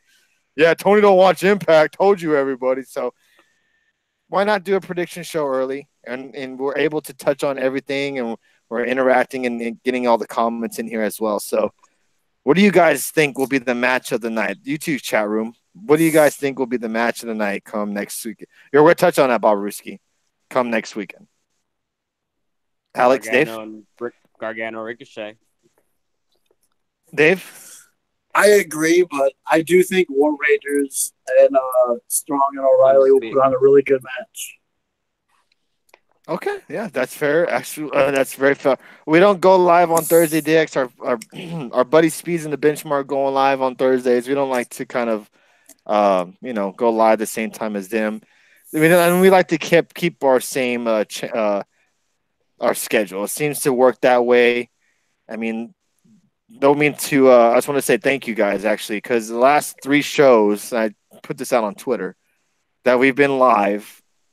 We've hit over 9,000 views in 3 shows, which is amazing. So thank you to everybody who has shared the product and retweeted us on Twitter and maybe invited some of your friends in here and also the new followers in the chat room as well. We appreciate you guys because, like you said, like we've always said, if it wasn't for you guys, even Red Sox fan who's an asshole to me about 95% of the time, we wouldn't be here. So we do appreciate you guys very, very much. So let's jump on to the excuse me, the Royal Rumble, because I know everybody's looking forward to the Royal Rumble. Let me put up on the title real quick. This is the Royal Rumble card minus the women's and men's Royal Rumble. We have Asuka taking on Becky Lynch, Daniel Bryan taking on AJ Styles, the newly announced match between Brock Lesnar and Finn Balor. Wow. Sasha Banks taking on Ronda Rousey. Everybody's looking forward to this match. Miz and Shane McMahon taking on The Bar. We also have Rusev taking on Nakamura for the rematch of the United States Championship. And then we have the Cruiserweight Championship title match. Is that I can't tell who that is. Is that what's his name? I'm having a brain fart, Dave. The guy that's in the Cruiserweight, the Luchador. Is it Kalisto? There you go. I wanted to say Lindsay. I don't know why I want to. Buddy Murphy. Yeah, Buddy Murphy. What the fuck? Tozawa's in it, and Hideo Itami as well. So I'm it's really a fatal 4-way for the Cruiserweight Championship. That picture just made it look like it was someone else. All right. So let's go with the Cruiserweight title match first, because that'll obviously be probably one of the matches that are on the pre-show, I would assume. I hope not, but whatever. I hope not either, because that's a match right there that could definitely get the crowd going. If you want to put that at the beginning of the show, I think that would be smart. That would really get the crowd going. But who do you have, Dave? I know you're looking forward to it. Tozawa, Buddy Murphy, Hideo Itami, and Kalisto. Who do you have walking out as your champion come Royal Rumble? Well, I'm not picking with my brain, because I've been a big fan of Hideo Itami for a long time. So I'm going for Hideo to win this. He's one of my favorites from Japan, from ROH. So I'm going for Hideo Itami to hopefully win his first title. Okay. What about you, Alex? What are your thoughts on this specific match? Yeah. But buddy, okay. I think it's gonna be a good match. Don't get me wrong, but who's in it apart from Hideo? Kalisto gets involved. So yeah, buddy. Damn. I mean, everyone's gonna be sore after Hideo kicks him, because Alexander was getting his freaking chest kicked in a couple weeks ago. I'm gonna go with Buddy Murphy. I think he retains the championship and continues on his title reign on 205 Live. I think it's What time for about a change. what about you guys in the chat room? Who do you got winning the cruiserweight title match? Rusev Shinsuke Nakamura for the United States Championship. Dude, you know what? Possibly Nakamura's. Jeffrey Cross has accidentally muted DX. Are you sure it was an accident? I don't know what he put, so I'm not sure what he put. Okay. Sorry about that, DX. Japan is well represented in this on this card. Oh yeah, they are absolutely. But will they win is the question. So we have Shinsuke Nakamura versus Rusev, and possibly Shinsuke's last match. I hope you guys are ready for this. Dave, who do you have? Rusev. So it's going to be a Rusev day. I hope it's Rusev. I hope it is Rusev because I want Nakamura to leave. God damn. What is going on tonight, man? Everybody's being so like negative and throwing out some like fire comments and all this. It's been wild tonight. Raunchy. Yeah, people are just like, man, I like it. It's funny. It makes me laugh. All right. So you got Rusev winning, and you hope Nakamura leaves. Okay. What about you, Alex? I hope so. That way, all the U.S. title, but Rusev. I'm ready. If Nakamura leaves, hey, I don't blame him. Hey, and if Asuka loses, I hope Nakamura takes her with him. Press one in the chat. Press one in the chat Yeah, if you want Nakamura to leave the WWE and not resign. I'm curious to see who else feels this way. I'm curious what Bob Aruski, Red Sox fan, and all of them have to say about this. If all three lose and don't win, like Hideo, Asuka, and Nakamura, then I hope they all even go to Japan and go somewhere else. Because get the hell out of here. WWE would be treated so much better anywhere else.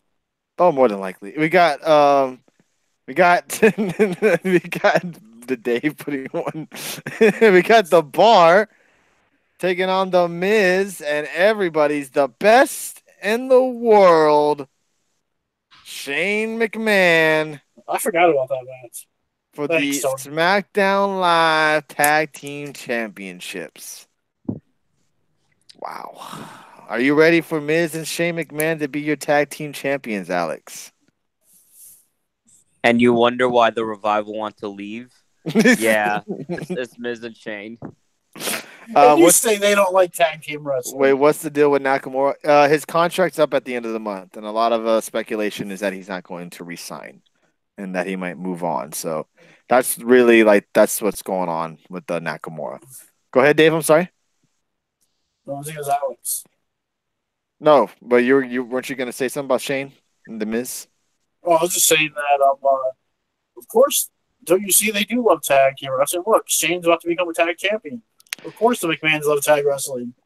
Yeah. So you have Alex. You have Shane and Miz, your champs. Yep. You sound so excited. I know that's the match everybody is looking forward to next Sunday night. What about you, Dave? Yeah, probably it's going to happen, I assume. Unless they do a turn or Miz turns, but other than that. I'm still more interesting than having Cesaro and Sheamus as champions. I'm still filing a missing persons report for The Miz. Because this is not The Miz I know. This is not The Miz from a year ago or 2 years ago, even fucking 3 years ago. This is... It could be worse. Excuse my language. All right, excuse my language, everybody. I'm about to get rated R here. The Miz is turning superstar. The Miz is turning into a pussy. Like seriously, like he's kissing Shane McMahon's ass. Throwing cake, buying him Jordans. I know it's kayfabe, but doing all this shit. Like what the fuck? Hey, those Jordans look legit. They're nice. Don't get me wrong. If Miz got them for me, I'd be happy. But what the fuck is going on? I don't like this Miz. It's It's sickening. It makes me want to throw up. The only title left for Shane to win soon will be the women's title. If Shane never won the world title, oh my god! If that's really the real story behind this, that the reason they're going to win the tag title is because Shane always wanted to be tag champion. I mean, that could be the real story. I mean, he did fucking like, mention it on SmackDown. Dagger in the heart of the tag division, right? MJF is more Miz right now than current Miz. I would agree with you on that. And you guys want the revival on SmackDown. I agree with you on that, Bob Ruski. Alex, I didn't touch on this with you. Did you see the MJF little yeah, that shit was no, the thing he did with the Young Bucks when Cody introduced them to the Young Bucks and Adam Page. No, I see the Young Miz and him comparisons. He's a douchebag. He's a big time douchebag. Like, what happened to the Miz douchebag? He's a dad. This is Dad Miz. The dad changed him. Yeah. Being a dad changed him, I guess. Thank you, Zebra, for the super hearts, man. Appreciate that, dude. Thank you, man. Really appreciate that, dude. Robert, appreciate that. I'm sorry? I'll just say it really quick that Brian's a heel now, so it means Miz has to be a face. I just hate it, man. It pisses me off that what they're doing with the Miz. This guy was one of the hottest heels in the WWE, and now they changed him to some kiss ass to Shane McMahon. I hate it. I hate it. I freaking hate it. Don't like it. And now we're about to see Shane McMahon win the tag titles. I'm sorry. Yes, Alex. I'm trying to calm down here. Are you saying that you hate it? I fucking hate this shit. Miz's best run was when he won the WWE title. I'm glad the show to join the negativity. And I'm not usually negative on this show. I don't really talk too negative about WWE, and that's why I get so much slack from the Red Sox fan and some other people. I don't know, mostly Red Sox fan. But this storyline I hate. Why are they shoving? Does Shane in his contract have it to where he has to wrestle at every fucking WrestleMania? Because we all know where this is going to lead up to have Shane and Miz end up facing each other at WrestleMania. And it's just also. Go ahead. No, finish. What were you gonna say, Dave? I was just gonna. This is also, I think, Shane's first Rumble, isn't it? And he's wrestled that since he's been back. More than likely, yes. Now we don't need Shane on every damn pay-per-view. We don't need him on WrestleMania. No, I'm far from a WWE fanboy. I just try to keep things more positive on the show. There's a lot of things I don't like about WWE, but I'm not going to sit here and spew it because it's already been said before by many WWE fans. Why do I need to repeat it? It just wouldn't be fun. It doesn't make us different from any other show. That's why.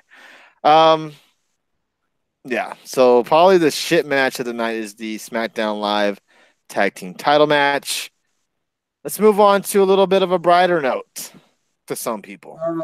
Asuka taking on Becky Lynch for the SmackDown Live Women's Championship. Asuka won this title back a couple of months ago. And now will be, is this her first title defense? I believe it is. Her first title defense, second title defense. Technically, okay. Her second title defense. Oh, I forgot about that old Naomi match. Got Asuka taking on Becky Lynch for the SmackDown Live Women's title. Dave, who do you have walking out as your champ? It better be Asuka. I'm saying this would, if it's not Asuka, they all need to, everyone who is Japanese is the lead, because this is such a disrespect to have her do all that shit in NXT, be undefeated for like 20 years, and then come up to the main roster and just be treated like shit, and then to finally win the Rumble just to freaking lose to Charlotte have her be champion again. Charlotte used to be champion all year. I mean, shit, and then she gets treated like shit the entire year of 2018. And then at the very end of the year, she gets the Balor treatment. Oh, we're going to give you a good win. You're going to get a good win. So people are going to think you're having a great year. And then if she loses to Becky, it's just going to be like, man, fuck you, WWE. Type thing. Because Asuka deserves to get a decent run going into past WrestleMania, in my opinion. She's gonna lose. She loses at SummerSlam. She deserves a run like Red Sox fan, you just sound foolish because I woke up and live tweeted Wrestle Kingdom. So slap yourself, son. Like, what are you talking about? Woke up at 2 o'clock in the morning. That was rough. Like, I'm not gonna lie, I'm not used to like watching long ass pay per views early and like that. Yeah. I guess when you watch more of them, probably with New Japan, you get used to it. But it was different. I'll be more prepared next time when I watch it. What about you, Alex? Do you have Asuka retaining the title? Yeah, I have Asuka taking it. I think Rousey gets involved somehow that. Why? Oh, Becky. on the order of the and Sasha go. She turns heelish by beating down Sasha after, and then interferes with Becky. There you Do go. we see the whole horsewomen thing happen where they're all just attack the horsewomen of WWE? I think that's very likely to happen later this year, but not now. Because on Raw we did see Sasha throw it up, and then they keep tweeting about it, like we're the real horsewomen. Yeah, this is what this means, and all that crap. So it's definitely coming. It could even happen at WrestleMania. Yeah, it could. I think they're gonna probably go more of the Ronda triple threat with her and Charlotte more than likely. You don't pressure me to do anything, Red Sox fan. I don't have to watch. I didn't have to wake up early and watch New Japan. I did it because I wanted to. If Becky Lynch does lose, do you think she still shows up in the women's Rumble, Alex? Yes. What about you, Dave? Yeah, I think Carmella's gonna meet some demise and lose her 30 spot, and then have Becky come in and win it. Why not? Okay. Well, Horsewoman is a joke. It's Ronda Baszler and the two goons. Damn. Let's see what else. New Japan and CMLL on tonight, by the way. On what? I'm not sure, but Bob Ruski, I'm gonna tell him, haven't watched wrestling in years. Well, you should get back into the game. It's the hottest wrestling has been in the last couple of years. As much as Red Sox fan and Bob Ruski give me, not Bob Ruski, he gives me shit about the Street Profits, but more Red Sox fan. Yeah, I gotta appreciate their dedication to wrestling because they watch a lot more than Dave and I, and probably Alex too. With all this stuff that they watch, so I do come to them a lot with a lot of the wrestling stuff, and I will not deny that. I will say this: I watched the G1 finals. I was up, and I couldn't find the right perfect stream I wanted, so I watched it with Japanese commentary. So I still watched it. I didn't understand what they were saying. Right. Yeah, Red Sox fan, he mostly gives me shit. He's just a troll. He's just being a troll. We're not gonna block him or nothing like that. It's just that's his gimmick. Everybody, he's really a good guy behind that asshole gimmick that he plays here on the chat room. He's really a good guy. So I mean, it's just I just appreciate y'all guys who watch wrestling like you guys do, who watch the CMLL and the New Japan and MLW and WOW, and you could throw an Impact there too. Like a lot of these guys who come in here and watch that and throw out the information that they do, I really do appreciate that because y'all help us a lot too on the show. So excuse me. We got what else we got? Oh, we got to talk about. We got 3 more matches, plus the Royal Rumbles as well. Let's go with the other women's match because Alex kind of touched on it. Ronda Rousey taking on Sasha Banks. Sounds like Alex has Rousey turning heel possibly that night. So, what's your prediction on that night, Alex? What do you think happens in that match? I think it'll Rousey like no interference, but like later in this, like Rousey starts to turn a little more heelish, and Rousey wins, but the happy friends moment, and that's when Rousey snaps. Like Nate said, I'm the man. Look at Red Sox, man. Okay, so you have Rousey retaining and then going kind of crazy, and then you even said having her possibly get involved in the Becky Lynch match. Okay. What about you, Dave? What do you have on this match? I can see it, but I see it a different way, Alex. I see it happening. They have a match, and Ronda makes her tap out, and then her other women come out to say, and her and Ronda shake hands, Sasha, and all that. And then the other three come out and they just start beating the crap out of Sasha. And Ronda's like, stop. And then she joins in and they all start beating her up. And then here comes the other three and they all get beat up. And that's how we do it. So I can see something similar to that where they're gonna set the hell out of this because you're gonna want Shayna on Raw. Bob Ruski says would say Sasha, but they'll end up screwing her reign again. Yeah. God, how many didn't she like win, lose, win, lose? Game? Yeah. Didn't she like win and lose the title? I can't remember. And like 3 or 4 times in a span of a month or something like that. It's just Sasha Banks. Side note: since that Mortal Kombat thing went on, do you think the New Day and Vega got a new contract? Cody with them were all there taking pictures. Oh yeah, I saw that them taking pictures with Cody. That was funny. All right, let's go with the co-main event because we all know what the main event will be. Well, I'm not sure if it's going to be actually the main event, but as in the title matches, the co-main event: Daniel Bryan. Oh, excuse me, the new Daniel Bryan taking on, is it the real AJ Styles? For the SmackDown Live World Title. Get ready for that. A feud that I'm just fucking just ready to move on. Ready to see who Daniel Bryan will be facing next. Yes, I have Daniel Bryan retaining the title. Alex, who do you have? Yeah, I have Bryan retaining, and I agree with you, Tony. I think it's going to be a great match with Bryan versus AJ, but storyline-wise, I'm just not like, this is it. I need to watch this. I'm so I hope it ends after this too. I'm not into this match or feud at all. I don't really care for it. If I had the chance to skip it, I would. I'm not into this feud anymore. It's kind of ran its time, and now we got them fighting over food and hot dog and merchandise, and it's just I'm not really into this feud anymore. I'm just ready to see who Daniel Bryan faces at Elimination Chamber. What about you, Dave? I'm not really into the feud, but I know the match is going to be killer. I just know it's AJ Styles and Daniel Bryan. It's the Royal Rumble, a huge stage. They're going to kill it. I guarantee it. I don't care if this match is the first match on the card. No matter where it is, they're going to destroy everything. So I'm looking forward to the match. I think it'll be good. I think I'm more looking forward to Becky and Asuka because I don't think we've ever seen that match. So, and also the 4-way. But yeah, I'm looking forward to. I think those two the most. But I am looking forward to AJ Styles and Daniel Bryan just because they'll kill it. Dang, a lot of negative comments toward Daniel Bryan in the chat. Boring Daniel Bryan. Don't care for Daniel Bryan. It's not AJ. I would be fine if AJ won in 20 seconds.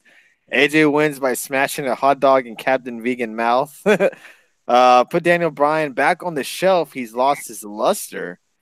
Maybe if it was a face Daniel Bryan, but heel, I'm just not into, says Red Sox fan. Okay, fair enough. Not a Daniel Bryan fan, says Iowa Neck. Yeah, I mean, I guess just kick him off TV like had that. Like the shelf. That sounds like you saying put him injured, make him injured again. That's what it sounds like to me.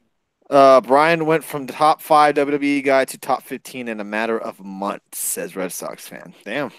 Yeah, but people said they hated the face Daniel Bryan and he was too stale and boring, and then he changes and people still don't like it. It's kind of similar to.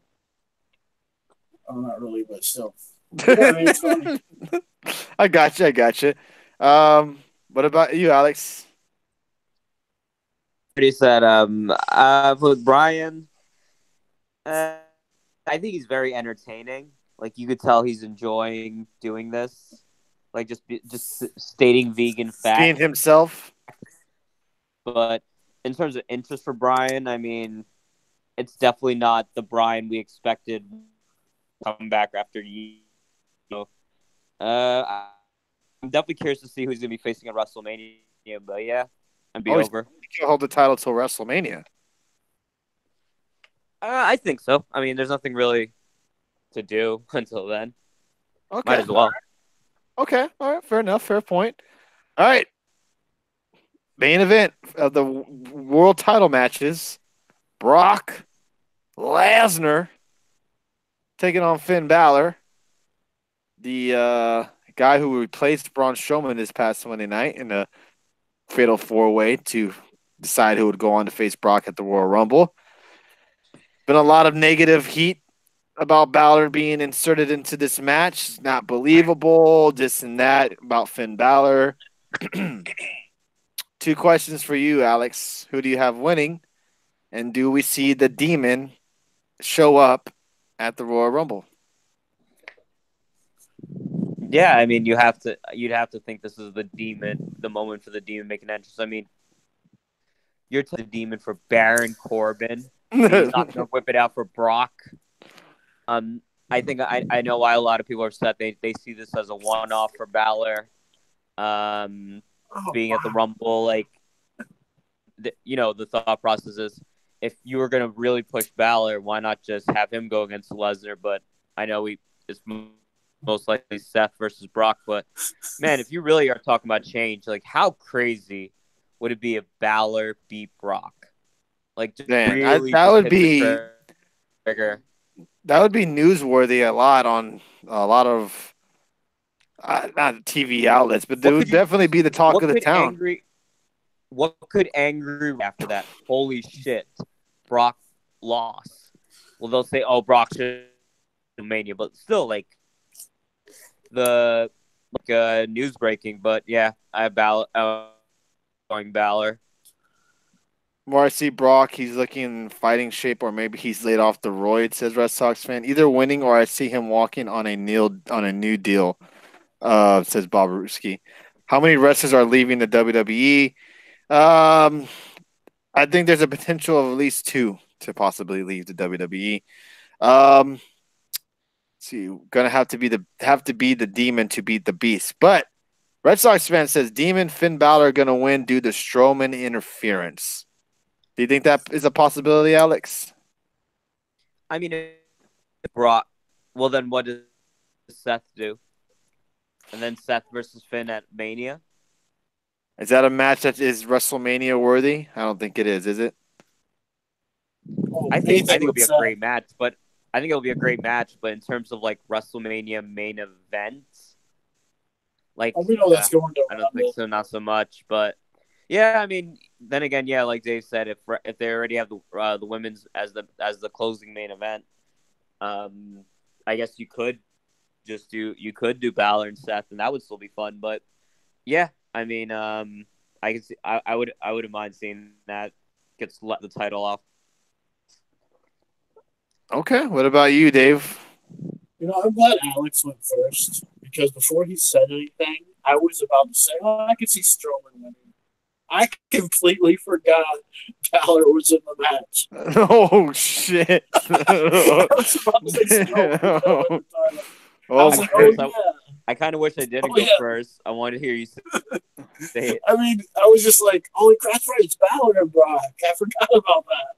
Damn, y'all are some savages thing. I mean, I completely forgot. But, I mean, you know what? The only way, if we're going to get the Goldberg, Eddie Guerrero thing, where Goldberg speared Brock and then Eddie did the frog splash, or they had to do something similar to that. But, I mean, that would be possible. Something. Yeah.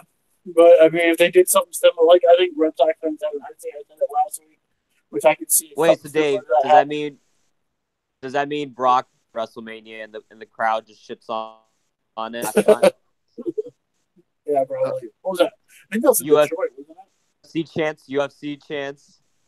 Yeah, USADA chance. Oh, Minnesota Vikings chance. It's gonna be interesting to see what happens next weekend at the Royal Rumble, because a lot of people have been hating on this match. Balor being inserted. It's funny. They always talk about Brock in UFC, Brock in the WWE, Brock in NCAA. They don't talk about the Minnesota Vikings. Well, that's one thing they never really bring up is innocent. He really didn't have an NFL career. I know, he got cut. He didn't make best training camp. So you have Brock Lesnar winning? Yep. Yeah, I guess. Why not? I mean, it is Brock Lesnar, so you sort of forget he has a match in the first place. It's like Drago. I mean, he's gonna freaking break him. That's funny. That was funny. Bob Ruski, that was good. That was a good one. All right, I think we all have Brock winning. I don't think Sorry for my 80s reference. I don't think anybody really has Finn Balor winning.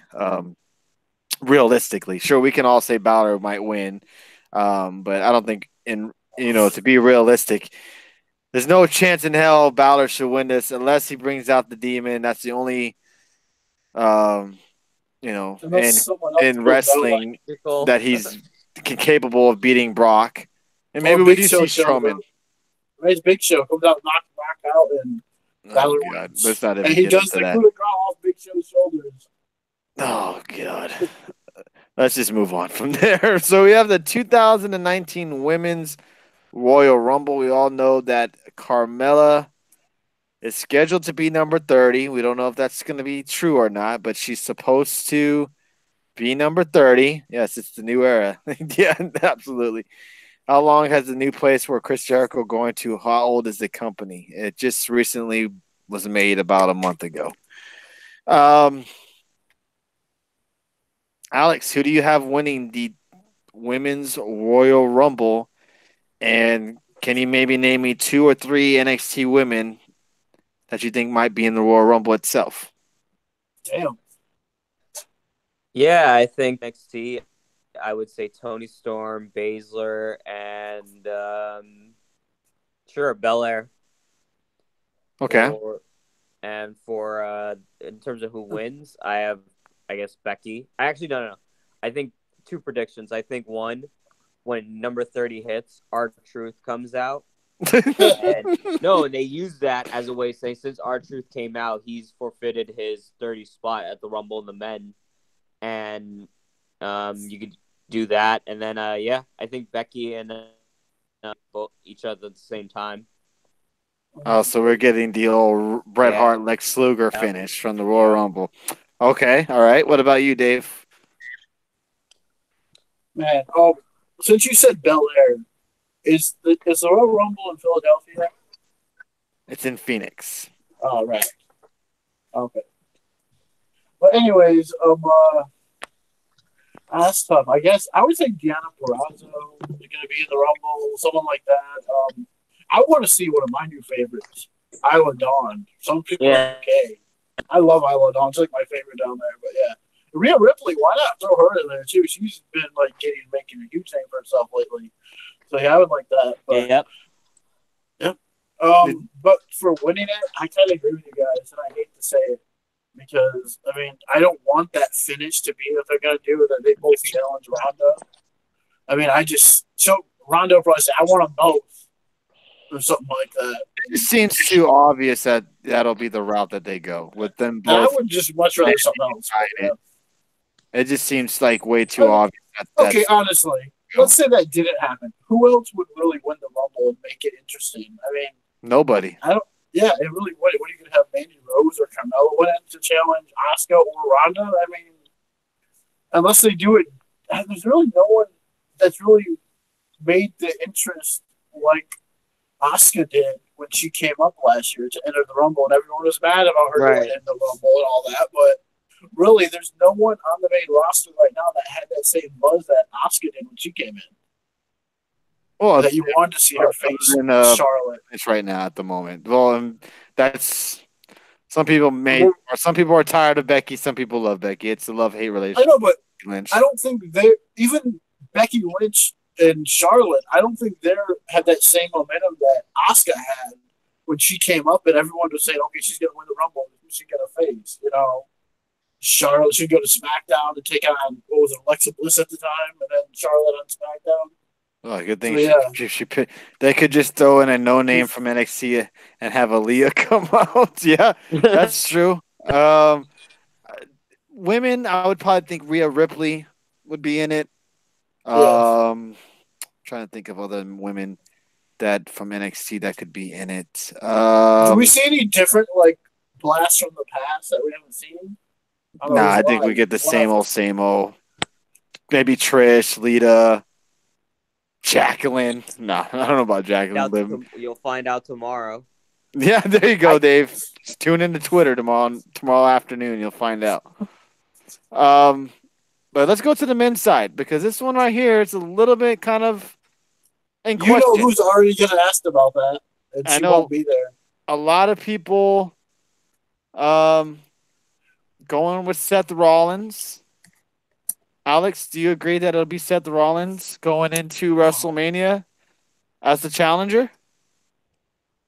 Yeah, I think it's gonna be Seth. I think some other people are picking Drew, but I think John Cena eliminates Drew and sets up their match of Mania, and then I think Seth wins. Shit, if it's for one night, they'll just throw in Melina. Yeah, it's another one that they could throw in. I would like to see some different women in there. That would be nice. I agree with you on the Drew McIntyre. I Because think they've been teasing Cena they've been and Drew a teasing they've bit. been teasing that feud for quite a while, especially we got last Monday night when he comes out there and talks shit to Cena. They could have just easily had a singles match a week ago or two and ended up not having it. It definitely seems like they're really playing up to McIntyre and John Cena at the Royal Rumble. Hopefully with McIntyre going over. That's my assumption. So you got Seth Rollins on the men's side. You have any surprises off the top of your head, possibly? Sami Zayn, Kevin Owens, Lars Sammy Sullivan, Callahan. Sami I have Callahan. I have Lars and I have Lars KO. I think I make a Rumble surprise, not call it, but Man, Velveteen Dream would get quite some pop. And if you guys weren't with us on Tuesday night, what I have been reading that is that everybody who's in the Royal Rumble will be coming out of the dugout. So that's going to be pretty cool to This is gonna be see. cool to watch. The Red Sox Sims, what's the main event for the Rumble? They haven't said. Last year was the women's. It could be the women's again. You never know. Hawkins overcomes, says Bob Ruski. Bray Wyatt, that would be a nice little surprise since we haven't seen him on TV in quite some time. But what about you, Dave? I'd like to see like Ricochet pop in or something like that. That'd be cool to the Rumble. But man, you guys are ruining these Rumbles for me. I mean, first you talk about Charlotte and Becky possibly doing the Lex Luger's and Bret Hart spot, and now you guys are saying it was probably going to be Seth Rock at the Rumble at WrestleMania. Oh, So both these OBS. matches sound like boring to me now. I was like, man, you got to deal with Seth Rollins and Sasha and Charlotte, or Sasha, Becky and Charlotte, and this Rumble ain't looking too good to me. I mean, it's all preferences. I know you're not a big Seth Rollins guy, so I can understand why you wouldn't be so happy. And Because it seems like second that well, it's kind of obvious who might win the Royal Rumble this year. last year, let's be real. Last year we were going to the Rumble. We all picked. I think most of us picked like, man, we would love to see Nakamura win the Royal Rumble or Asuka win the Women's Rumble. And I don't think we thought it was going to happen because we didn't think Nakamura was going to win and go on to WrestleMania to fight for the title. I mean, I don't think we seen that coming. We were just surprised that he won. Like, holy shit, Nakamura just got Roman Reigns. Wow. I mean, that was mind blowing. I mean, because you didn't think it was going to happen, and they did it. It didn't really go anywhere with either Japanese stars. So, I mean, but now it's like, oh, back to the same old, same old. Oh, it's gonna be Becky and Charlotte, and now it's gonna be Seth Rollins. Probably Seth Rollins and Dean Ambrose at the end. If you guys saw some Frozen action or maybe it dropped, OBS kind of crashed for like maybe 10 seconds, but we're back. And Would you guys agree with that though? Rollins and Ambrose at the end. I think Ambrose. What if it is that? What if Ambrose wins because Renee Young screws over Rollins? Now you're in some fantasy world. Now there's no fucking chance. Ambrose versus Daniel Bryan at WrestleMania for the WWE Championship. How about that for some new era shit? Let's see. Red Sox fan says, Dave, it's okay. We all know you want Gargano or Ciampa to win it. Anyone's better than Rollins. Bob Ruski says if they somehow throw Braun in and he wins just to be screwed at WrestleMania. Oh my god. I don't know what I mean. You would have to assume Braun won't be in the Royal Rumble, but it's possible. He won't be doing a lot of in-ring action. He could just be throwing people over one-handed, like showing his monster strength. What's your percentage on Omega showing being in the Rumble? Zero. Zero. He's still under contract. Jeez. Zero, zero, zero. No chance in hell. I would put my house on the line. I would put my car on the line that we do not see Kenny Omega step foot in a WWE ring anytime soon. I know the. Hey, what are the chances that Priscilla Kelly shows up in the women's?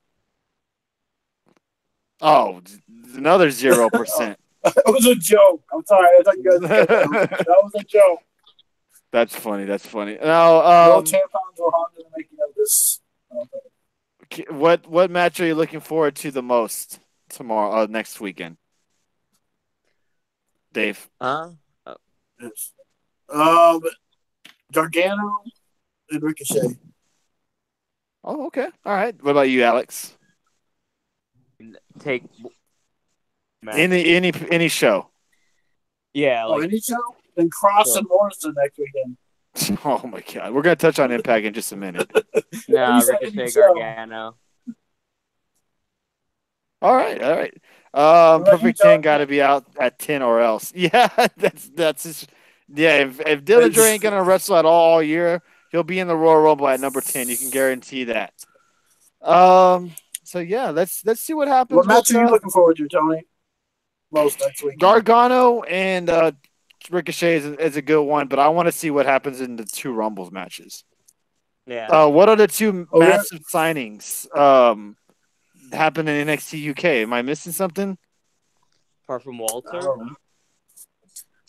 Is anyone yeah, other than Walter, that's all I know. Here, let me see. Can you get her to stop? No. Oh, I'll turn the mic down. I can't hear you guys. Hello? Yeah. No, okay, there you go. No, I don't see any signings. Yeah, I don't see anything. Who is it, Red Sox fan? Is it Joe Henry? I'm waiting for him to tell me. I didn't. I looked online too. I didn't see anybody. Nope. Okay. All right. No answer from him. All right. So, you got me lost too. Yeah. See, Bob Ruski doesn't even know. And I figured Bob Ruski would know. So let's touch a little bit on Impact Wrestling because Impact Wrestling had some huge news coming out. Oh, guys. Sorry. I'm actually going to sign off here because it's pretty crappy outside. All right, Alex, have a good night, man. Yeah, and take care with that blizzard, my friend. We'll hopefully see you next weekend for the NXT TakeOver and Royal Rumble. All right, so, Dave, you saw Impact. I did not see it. I was at the WWE live event last night. I did see some highlights. Ilja Dragunov? Oh, I'm not too familiar with. Yeah, I just seen that too. Yeah, some indie stars signed a W. I thought it's seen a W at OUK. I will have to look into that. I will definitely have to look into that. I have no idea who that is, and you can shit on me all you want.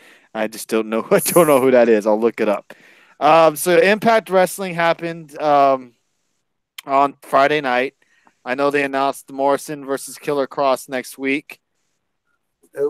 And then the big announcement that they made is that they will now be allowing you guys to co-stream on Twitch along with Impact Wrestling. Kind of have your own little commentary instead of getting what you get on Impact Wrestling, which I think is a fantastic idea. I also heard online that they had some wrestlers in the chat room chatting on Twitch as well.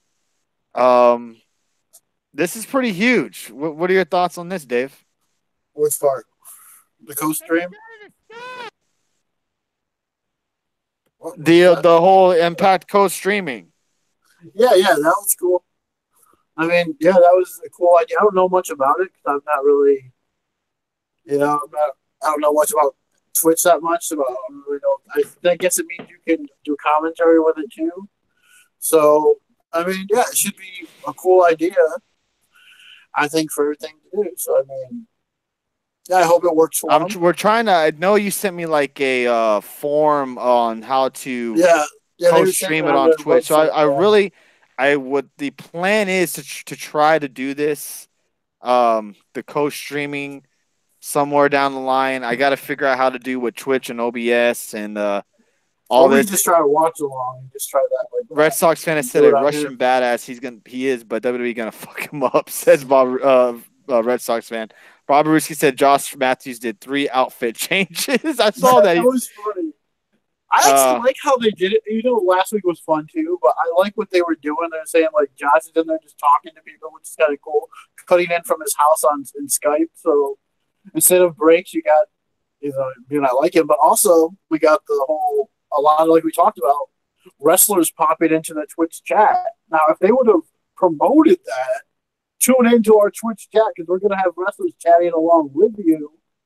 I mean, that might have been a little bit of a better. What did Impact peak at last night on Twitch? I think the highest I've seen was about 8,000, and I think they stayed right around 7,000. So they're just under what they were last week. So I mean, it wasn't great, but also there really wasn't a lot of stuff. This is more of like, in a way, like a throwaway show because they're going to Mexico. Next week will be Mexico shows for a few weeks. So I mean, it was still a pretty fun show overall. I thought I enjoyed it's enjoyable. I mean, because you're sitting there watching it. I mean, you're not getting no commercial breaks really at all. And it's 2 hours, and it's basically what it used to be called, nonstop action. You're getting wrestling, and you're getting these 3-minute breaks. I mean, Twitch is really the best experience to watch Impact. Yeah, I heard they were showing a lot of old like the same commercials over and over and over again during the Twitch. I very much prefer the old matches, though. No offense. Oh yeah, I mean, a lot of us prefer the old matches, but I'm just saying, I get that. But what they were doing is, I liked it in a way too because you had Josh there talking. Yes, people not like Josh. I get that. But also, you had wrestlers in there chatting along too, which I thought. So, what did they do during commercials on Twitch? Josh cut in from his house on Skype, and he was sitting there talking and thanking people and talking about the show. You know, kind of like I don't know what it would be. Kind of like an award show or something like that. Not an award show, but something if you watch something during a commercial break and someone get online and do something type thing. You know? Yeah, I think that's basically what I can see why people might have. You know what? To be honest with you, I can understand why they were doing that. Maybe it gets you more interaction with the chat room, but showing those old matches, man, that was a good idea. The GWN match of the week was a 6-man tag with CM Punk and Raven in a cage. And yeah, I heard CM Punk was on the GWN match of the week or whatever. Yeah, I didn't ever see that match. It was crazy. It was fun, but it showed a long. It was too many people in the chat. You can't read them. Says Iowa Neck. Josh had somebody on the other end tell him we're on. Well, he said he had someone in his ears or whatever was telling him like, "Okay, you have 1 minute. Okay, we're on now. Okay, go back to the show." You know, because he doesn't know when it's going back live on. He's watching it on Twitch. He's not watching it on Pursuit because he probably doesn't have it. They still show Lashley matches on Impact. Yeah, I'm sure they do. They show AJ Styles and stuff like that still. Now, the big question will be next week where they're in Mexico, like you said. There's a title shot. Title match, yeah. On the show. So let's see if it brings a little bit more viewage to the show on Twitch. Yeah, and maybe they announce that some wrestlers will be in the chat room as well this time. You know, I think that's also something I could see happening in the future, too, with Impact. They announce, like, okay, we're going to have a Monsters Ball, or like Tony likes to say, Monster Balls match next week on Impact. Tune in and see so-and-so versus so-and-so. You know, I mean, I think something like that would draw interest. Like we've seen, even after Impact went off the air, they re-showed that barbed wire match with OVE and LAX. So, I mean, Impact had some good stuff on last night. Like, I think his name is Trey from... Yeah. The Rascals. Did I say that right? Yeah, I think so. Yes. Okay. For the Rascals, it took on Swan, which was a really good match. It was really quick, too, but it was a good match. So, I mean, and that was more towards the end of the show they had that. And then they still continued the Sammy stuff. But, yeah, I mean, I thought the Twitch stream was good. It was a lot different this time around. There wasn't as many as we talked about last week. How it seemed like, man, every 5 seconds, I swear I get sick of seeing those. Just subscribe on your TV. And there wasn't that many this week. You know, like popped like it was going crazy last week, so it wasn't too bad. But, I mean, there was a lot of good stuff on the show I enjoyed. I mean, I know you said you didn't see a lot of it. But from what I haven't watched. I tried to catch it on okay. Twitch, but Yeah. they haven't shown any replays of it, and I'm not really sure um, where you can watch Impact Oh, replays they at. did also had the return of Rosemary too. She's in the ring, not wrestling, but she just showed up. And you probably seen the pictures of her online, I'm sure. But Yeah, I saw that. It I looks saw really cool. everything that pretty much happened on Impact. I saw the clips of it via the Yeah. Twitch, the I mean, that Twitter of move. Impact. Holy crap! It That looked Jordan like Grace did. Moose and Brian Cage had a pretty good match as well, from what Yeah, I they went saw. really. Yeah, they went really. That should have been the main event, but whatever. But that was really good too. That was another fun match. But Jordan Grace beating Allie. I mean, and Su Young kind of like it's weird. It's interesting because I actually kind of. I know other people don't like this Yeah, whole you are Red Sox fan. these other three, like Su Young, Allie, and now Rosemary, doing this kind of dark universe type of thing. And you have three characters basically with doing the same stuff. It's interesting. I guess they're fighting for Allie's soul or whatever. I'm tired of Allie. I kind of like this The whole dark thing. side Allie. Because it's something different. We're getting. But I like it. And then you also had Eddie Edwards versus All Ego. Ethan Page. I was like Ethan Carter. Wrong Ethan. And you had your favorite, Eli Drake, on commentary. Talking all this trash and stuff. Yeah. Eli Drake is apparently him and Eddie Edwards are feuding right now.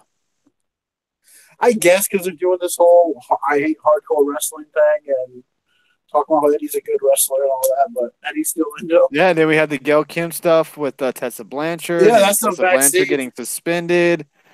But that's all probably because of she's probably going off to film that wrestling on Access TV. Oh, the WoW West, yeah, and it makes sense. It makes sense, and then eventually they're gonna face each other eventually. Well, now they definitely do the right hand of the wall. I know Gail Kim said in that little press conference call they do on YouTube, she said that if the fans want her to wrestle and they want to see the match, she'll do it, but she's not going to just do it for some random thing. So it has to be something that people want to see. So if people want to see Gail Kim and Tessa Blanchard, said if they want to see it, they'll do it. But oh yeah, Gail Kim, woohoo! Yeah, I want to see it. That's a great match for me. Woohoo! Yeah.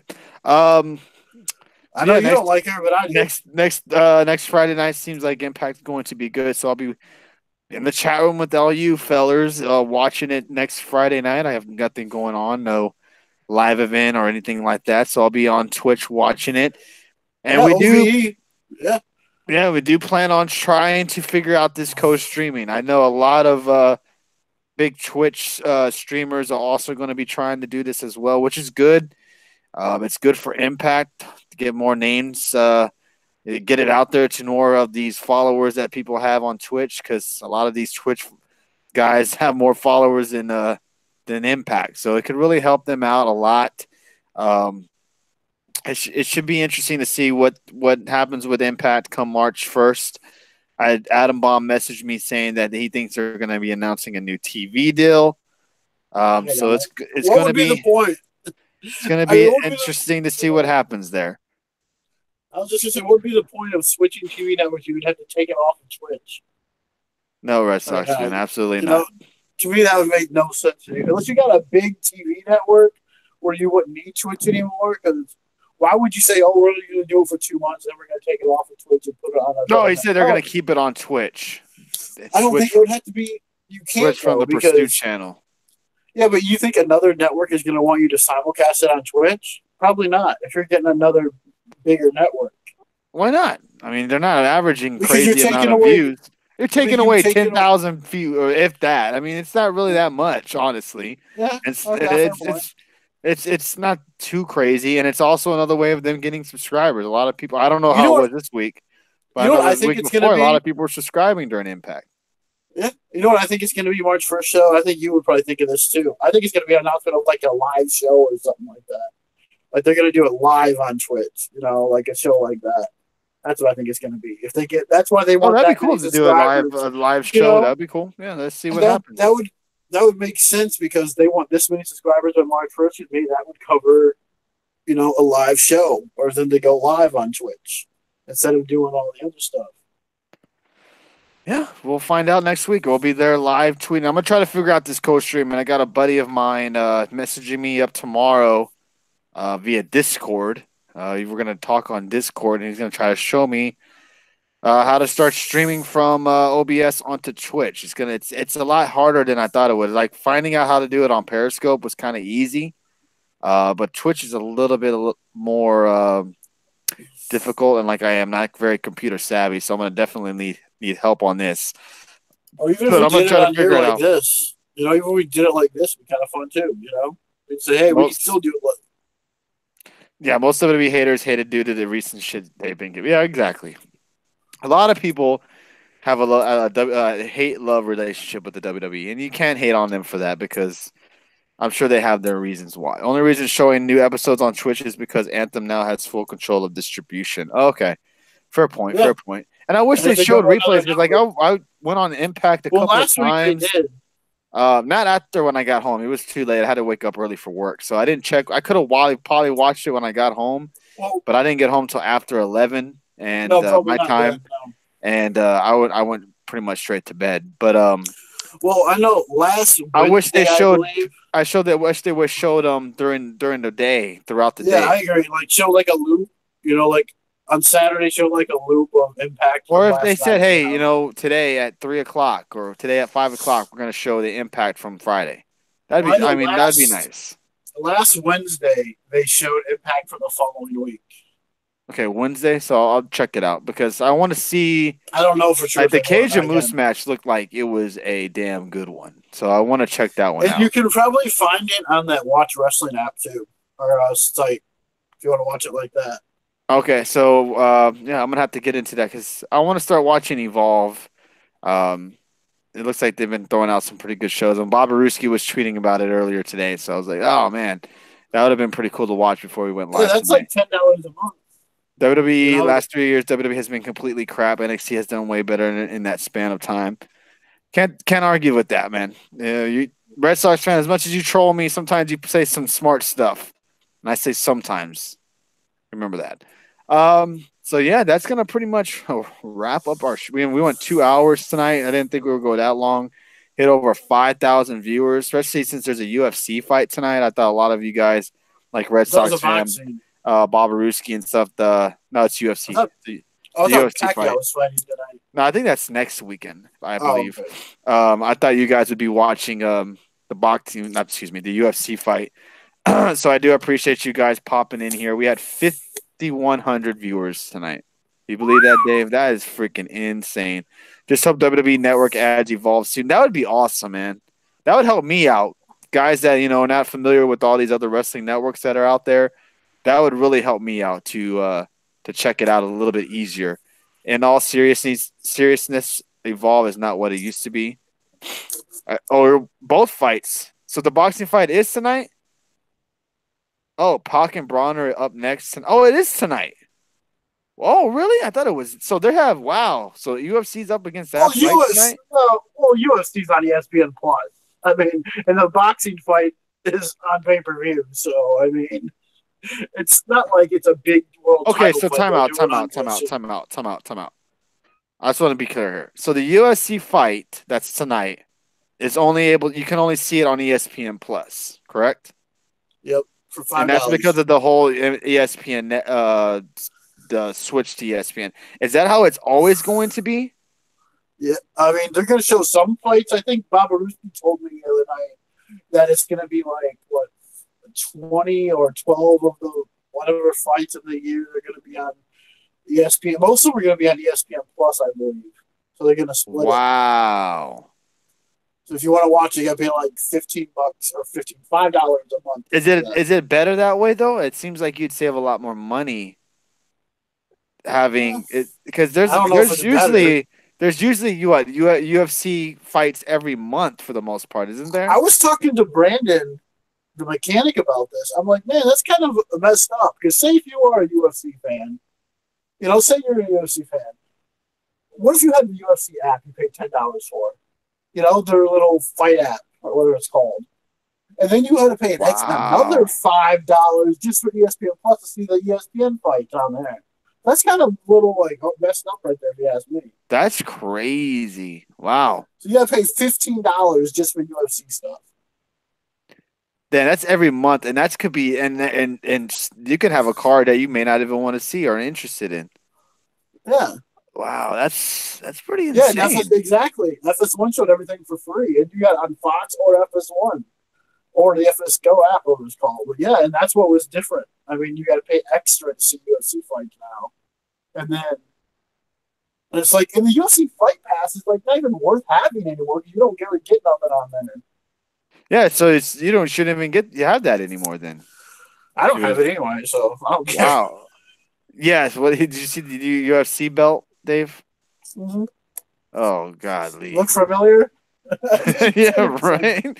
Oh, we hate the WWE. We hate wrestling. But let's make our belt look like a wrestling belt. Yeah, the UFC World Title, or World Championship. Looks like the Grand Championship. Yep. It does. Yeah. Yes. The TNA Grand Champion. It does look like that. That's funny. Maybe they don't say they hate the WWE. They try to differentiate from it's sports entertainment. ESPN Plus for 12 months is $49.99. Or $5 a month. That's not too bad. Consider if you get pay-per-views every month. That's the only way I would get that. Yeah, but then you got to pay for it too. You don't get the pay-per-views for free. Hold up. So okay, I'm confused here. UFC Fight Pass. You can have that, but you still got to pay $50 or $60 or $80 for. No, I'm talking about this ESPN app. The ESPN. Oh, okay. Plus. They don't really pay views. It's like UFC Fight Night on Fox. At least it's basically that. So there's no more free UFC fights, no more, just prelims. Am I getting that? What do you mean by free? Like because like on Fox sometimes would have yeah, that's basically matches on Fox. UFC. Yeah, that's basically what you're getting on ESPN Plus. It's the same stuff you get on Fox for free. You got to pay $5. So you have to yeah, Bobby, that's true. So I guess it all depends on how big of a UFC fan you are. If you're a huge UFC fan and you just like to watch the fights, then this is probably a bargain for you. But if you're... I don't think it's a bargain. I think it's kind of a ripoff that ESPN's doing to people with the UFC, too. Because you got to pay an extra $5, then $15 a month for both of them. Free on Periscope if you want to chase feeds. Yeah, that's true. Yeah, that's very true. You might get some on regular ESPN, maybe. Yeah, that's crazy, man. ESPN is sticking it to the UFC fans, it seems like. I think you are getting some of the fights on ESPN, but I think most of them are going on the ESPN or the ESPN Plus. That's what's crazy about it. UFC fight over? Damn, already? Did Dillashaw win? Did he lose? I think the first thing was Paige Van Zandt was supposed to be on that fight card too. I think. Yeah, she was fighting as well. Yeah, she was in the news this week too. You know that? I'm sorry. She was in the news this week too. Oh, was she? About getting a boot job. She admitted it. She said she did. Wasn't she the one that was rumored to go to the WWE soon? Yeah, or said she was offered a contract, but she turned it down. Yeah. All right, so we'll be live again with you guys next weekend. So let's give you guys a little bit of a rundown of the shows next week. So Tuesday, Pac-Man versus Toolbag Brawner. Heard about ESPN Plus since baseball season still, man. Oh, he did? Nice. I'm glad he won. I don't really like Dillashaw. First round TKO. Like dang. Who do you Soweto? Wow, holy shit. I don't know. Did Paige win? Did Paige win Red Sox fan? I like Paige. That's crazy. She's in the same team too, isn't she? Isn't she American? I'm not sure if Dillashaw is still with Famer or not. I think she was a part of a team. I won't say American Alpha, but it's not American Appreciate Alpha. That, Mike Alpha. Kenobi. Paige did win. Paige won. It's something Alpha. I can't remember what it is. Alpha Male. There you go. Alpha Male. Was Did you see SmackDown loading up for the Go Home show? I didn't see that. Yes, she did. ESPN Plus, you can watch USA Olympic basketball for free. I think you can watch hockey too. Wow. You get hockey. One game. She won by submission. Okay, all right, fair enough. Well, thank you. Appreciate that, Red Sox fan. Thank you again to everybody who came out tonight. So next week we'll be live on Tuesday, live on Saturday, like the usual, but we'll be touching on NXT Takeover. If we run through the card pretty quickly, we'll probably touch on some wrestling rumors as well. But we're basically going to be touching on NXT Takeover mainly. Also, we'll be live again on Sunday night, touching on the Royal Rumble. Possibly taking in some phone calls. So if you guys feel like calling in or popping up on the old Google Hangout, you're more than welcome to join us and chit chat and give your thoughts and opinions on the Royal Rumble itself, who won, everything else, what you thought of the show as well. What was announced for Raw? It'll be Sasha Banks and Bayley taking on Ronda Rousey and Natalya. Tag match. Tony, you ready for this? Go for it. Tonight. There was tonight, right? ESPN Plus. One. And then February 2nd, there's another one on ESPN Plus. February 17th, another one on ESPN Plus. I mean, I don't see any fight on ESPN at all. Damn. Yeah, so the only way you can watch UFC is if you get ESPN Plus. I mean, I'm not that's the moneymaker right there. That's how they get the UFC fans. You can't blame them, but it's not fair. But you can't blame them. I don't know if they are going to be on ESPN at all. I mean, I don't know, but I'm not seeing any if it's going to be later in the year or what. But the card all the way up to June 29th. Oh wait, never mind. Okay, wait, I got you. Okay, here's one on regular ESPN. I think it is. Let's see. Yeah, I'm only seeing that one. Damn, that's horrible. And that's not until the 29th of June. Well, I feel sorry for you UFC fans who have to pay for that just to see UFC fights. That's a shame. $5. I know, it's crazy. UFC is clearly bigger than WWE right now. I disagree with that. We will get to that in another debate. I don't want to go too much longer. Do you think ESPN, or do you think UFC is bigger than WWE? Well, mainstream wise, maybe. I couldn't tell you honestly. I don't watch it enough. So I don't watch UFC enough to have a valid argument on that. So UFC is like a $6 billion company. They have good turnouts pretty much every time they have a show. So I can't. I mean, it's hard to disagree. I can't really tell you. But UFC is doing well. And it just sucks that a lot of their fights you would have to pay for to see instead of seeing it on free TV a lot of the time. So, yeah, it was a fun show tonight. We had over 5,300 fans. 5,300 people came in tonight and chit-chatted with us or checked out the show tonight, and I really do appreciate that. Again, shirts will be coming out very soon, hopefully by the end of the month.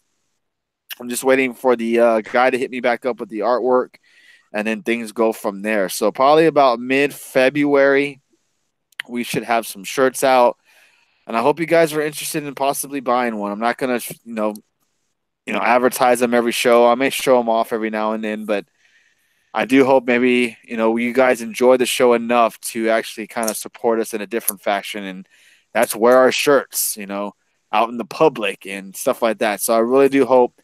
You guys like the art design. I hope you actually like the shirts itself. No, it won't be on Pro Wrestling Tees. It'll be here. If you want a shirt, you just hit me up. You can pay via PayPal, PayPal, and I'll mail it out to you. I'll pay for the shipping and all that. All you have to do is pay a flat out fee of how much the shirt will be, and the shirt will be probably $15. That's what I'm looking at. Not too crazy, not too low. It should be fun. What's that, Dave? You still talking about cards? Yeah, no. But pro wrestling. Who needs pro wrestling tees when you can have Tony's tees? Yeah, there you go. Tony's tees. There you go. That's a good one. I'm shirtless until the shirts come out. Mike Kenobi. You're funny, dude.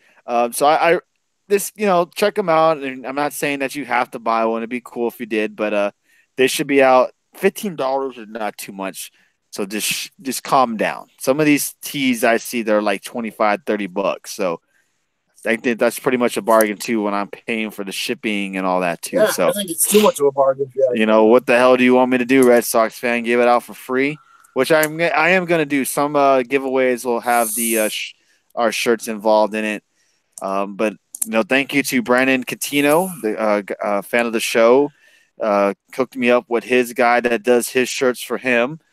And he said he has his top guy working on it. So I'm looking forward to seeing what the artwork looks like and the shirt itself. It's going to be a black shirt, everybody. So hope you guys will like it. And if that's all I can really say. Pro Wrestling Tees add extra shit, so that's fine. There you go. I want to draw a discount. Get out of here, Red Sox fan. Yeah, they do I do hope some of you 25 guys who are who have been with us from day one will be interested in it. But I'll be also doing it in giveaways as well. And it will be live with you again on Tuesday night, touching on Raw, touching on SmackDown. It should be a fun Tuesday night show, getting you guys geared up for NXT TakeOver on Saturday, and then the Royal Rumble on Sunday. Let's do a quick little shout out. We went over almost 3 hours again. God damn. 2 hours and 42 minutes so far. And every single one of you have stuck in here and chit-chatted with us. It's unbelievable. You guys, I don't really like to call you guys my fans, or fans of the show. Like, you're more of friends, because we shoot the shit, we talk shit to each other, but at the end of the day, we all end the night as friends. And we do appreciate everybody who come in here. Jody Mania, Peck and Rod, Bob Aruski, Dave from New Jersey, Will Miller, Alice, Red Sox fan, Derek, Kevin, Ted, Kenobi. Your name is in Chinese or Japanese. I cannot read that. I apologize. Clarence, Chris, and there's 14 more viewers that we haven't, I cannot see in the chat room. So if you don't mind saying hello so I can give you a proper shout out, I really appreciate that. Let's do everybody who gave us some super hearts tonight. Thank you to Sock Monkey Mike, Spees, Robert, Dr. Huge, Anthony, and Jeffrey Cross. We do appreciate every of you guys throwing out those super hearts. Really do appreciate y'all's support. Where's Justin been? Haven't heard him. He's having technical issues with his computer. If he goes live on his phone gets too hot and it just shuts off. So he's just saving up, and hopefully he'll be back with us soon. I know it's been a while since he's been on the show, so hopefully he'll be back soon with us. Have a great night, everyone, from Jody Mania. See you Tuesday. All right, Jody Mania. Where's great job to Real Tony and the new Dave Kenobi. We appreciate everybody's support. Like I said, without you guys, we wouldn't be going live every week. We've been at 30 to 40 viewers pretty much all night. It's been insane. And like I said, the last 3 nights we've had over 9,000 viewers, and then counting tonight makes us almost to 14,000 viewers. So it's just crazy. And I hope if you're new to the show, you hit that follow button. We really appreciate that. Also, if you haven't already, we also all are YouTube. When I do decide to go live on YouTube, sometimes I'm an idiot and I forget. We're at Get the Tables podcast over there. So just give us a follow over there if you don't mind. I'd really appreciate that. Trying to get our subscriber count up to 150. We're at 111 right now. We average good views through every night. I mean, last show we had over, and it may not be a lot to you guys, but over 60 views on YouTube, and it's pretty crazy. It feels good to at least we're getting some traffic on YouTube. Sooner or later, we'll be on Twitch once I figure out how to use it. We'll also be on Twitch as well. So I do appreciate everybody's support. You guys rock. Can't thank you guys enough. Don't forget, next weekend we'll be doing another giveaway. I'm trying to figure out how we're going to do it. It's going to be somewhere along the lines of, if you want to be involved in a giveaway, you have to pick a number between 1 and 30. And whoever's number you land on will be that person. You'll be in the Royal Rumble. So hopefully you don't pick number 1 or number 2. Quick question: how come we can't watch the show on Twitter? Just curious. You should be able to watch it on Twitter. It's on my Homie the Clown 24. It's not on the Get the Tables Twitter account. It's on the Homie the Clown 24. It's the one on there. So if you check that out on Homie the Clown 24, you'll be able to watch us via Twitter. Thank you, Red Sox fan, for popping in.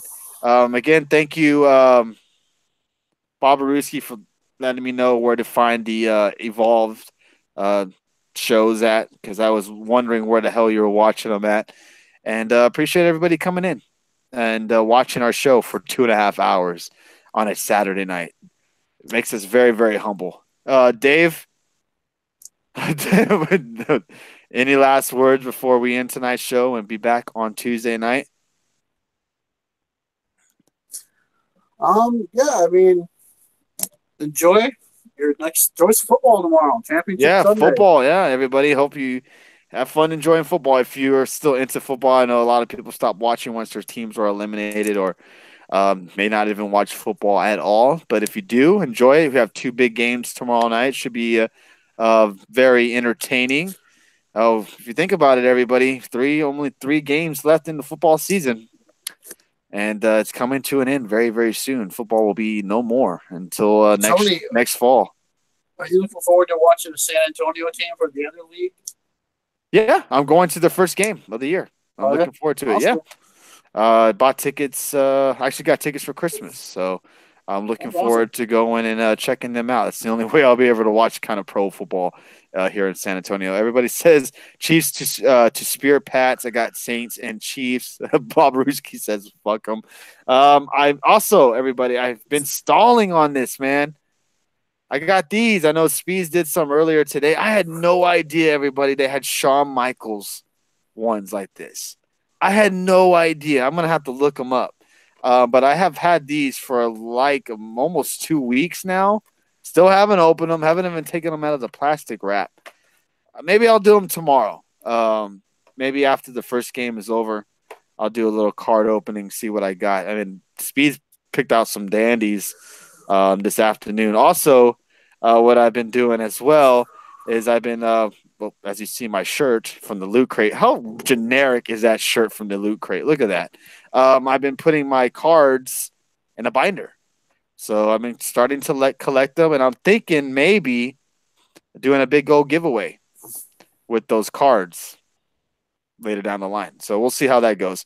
Yeah, Bob Ruski, I'm thinking about doing them tomorrow. I have nothing else to do other than football games, so we'll figure it out. All right, everybody. You guys have a great one. We're going to end your night with some more Revival.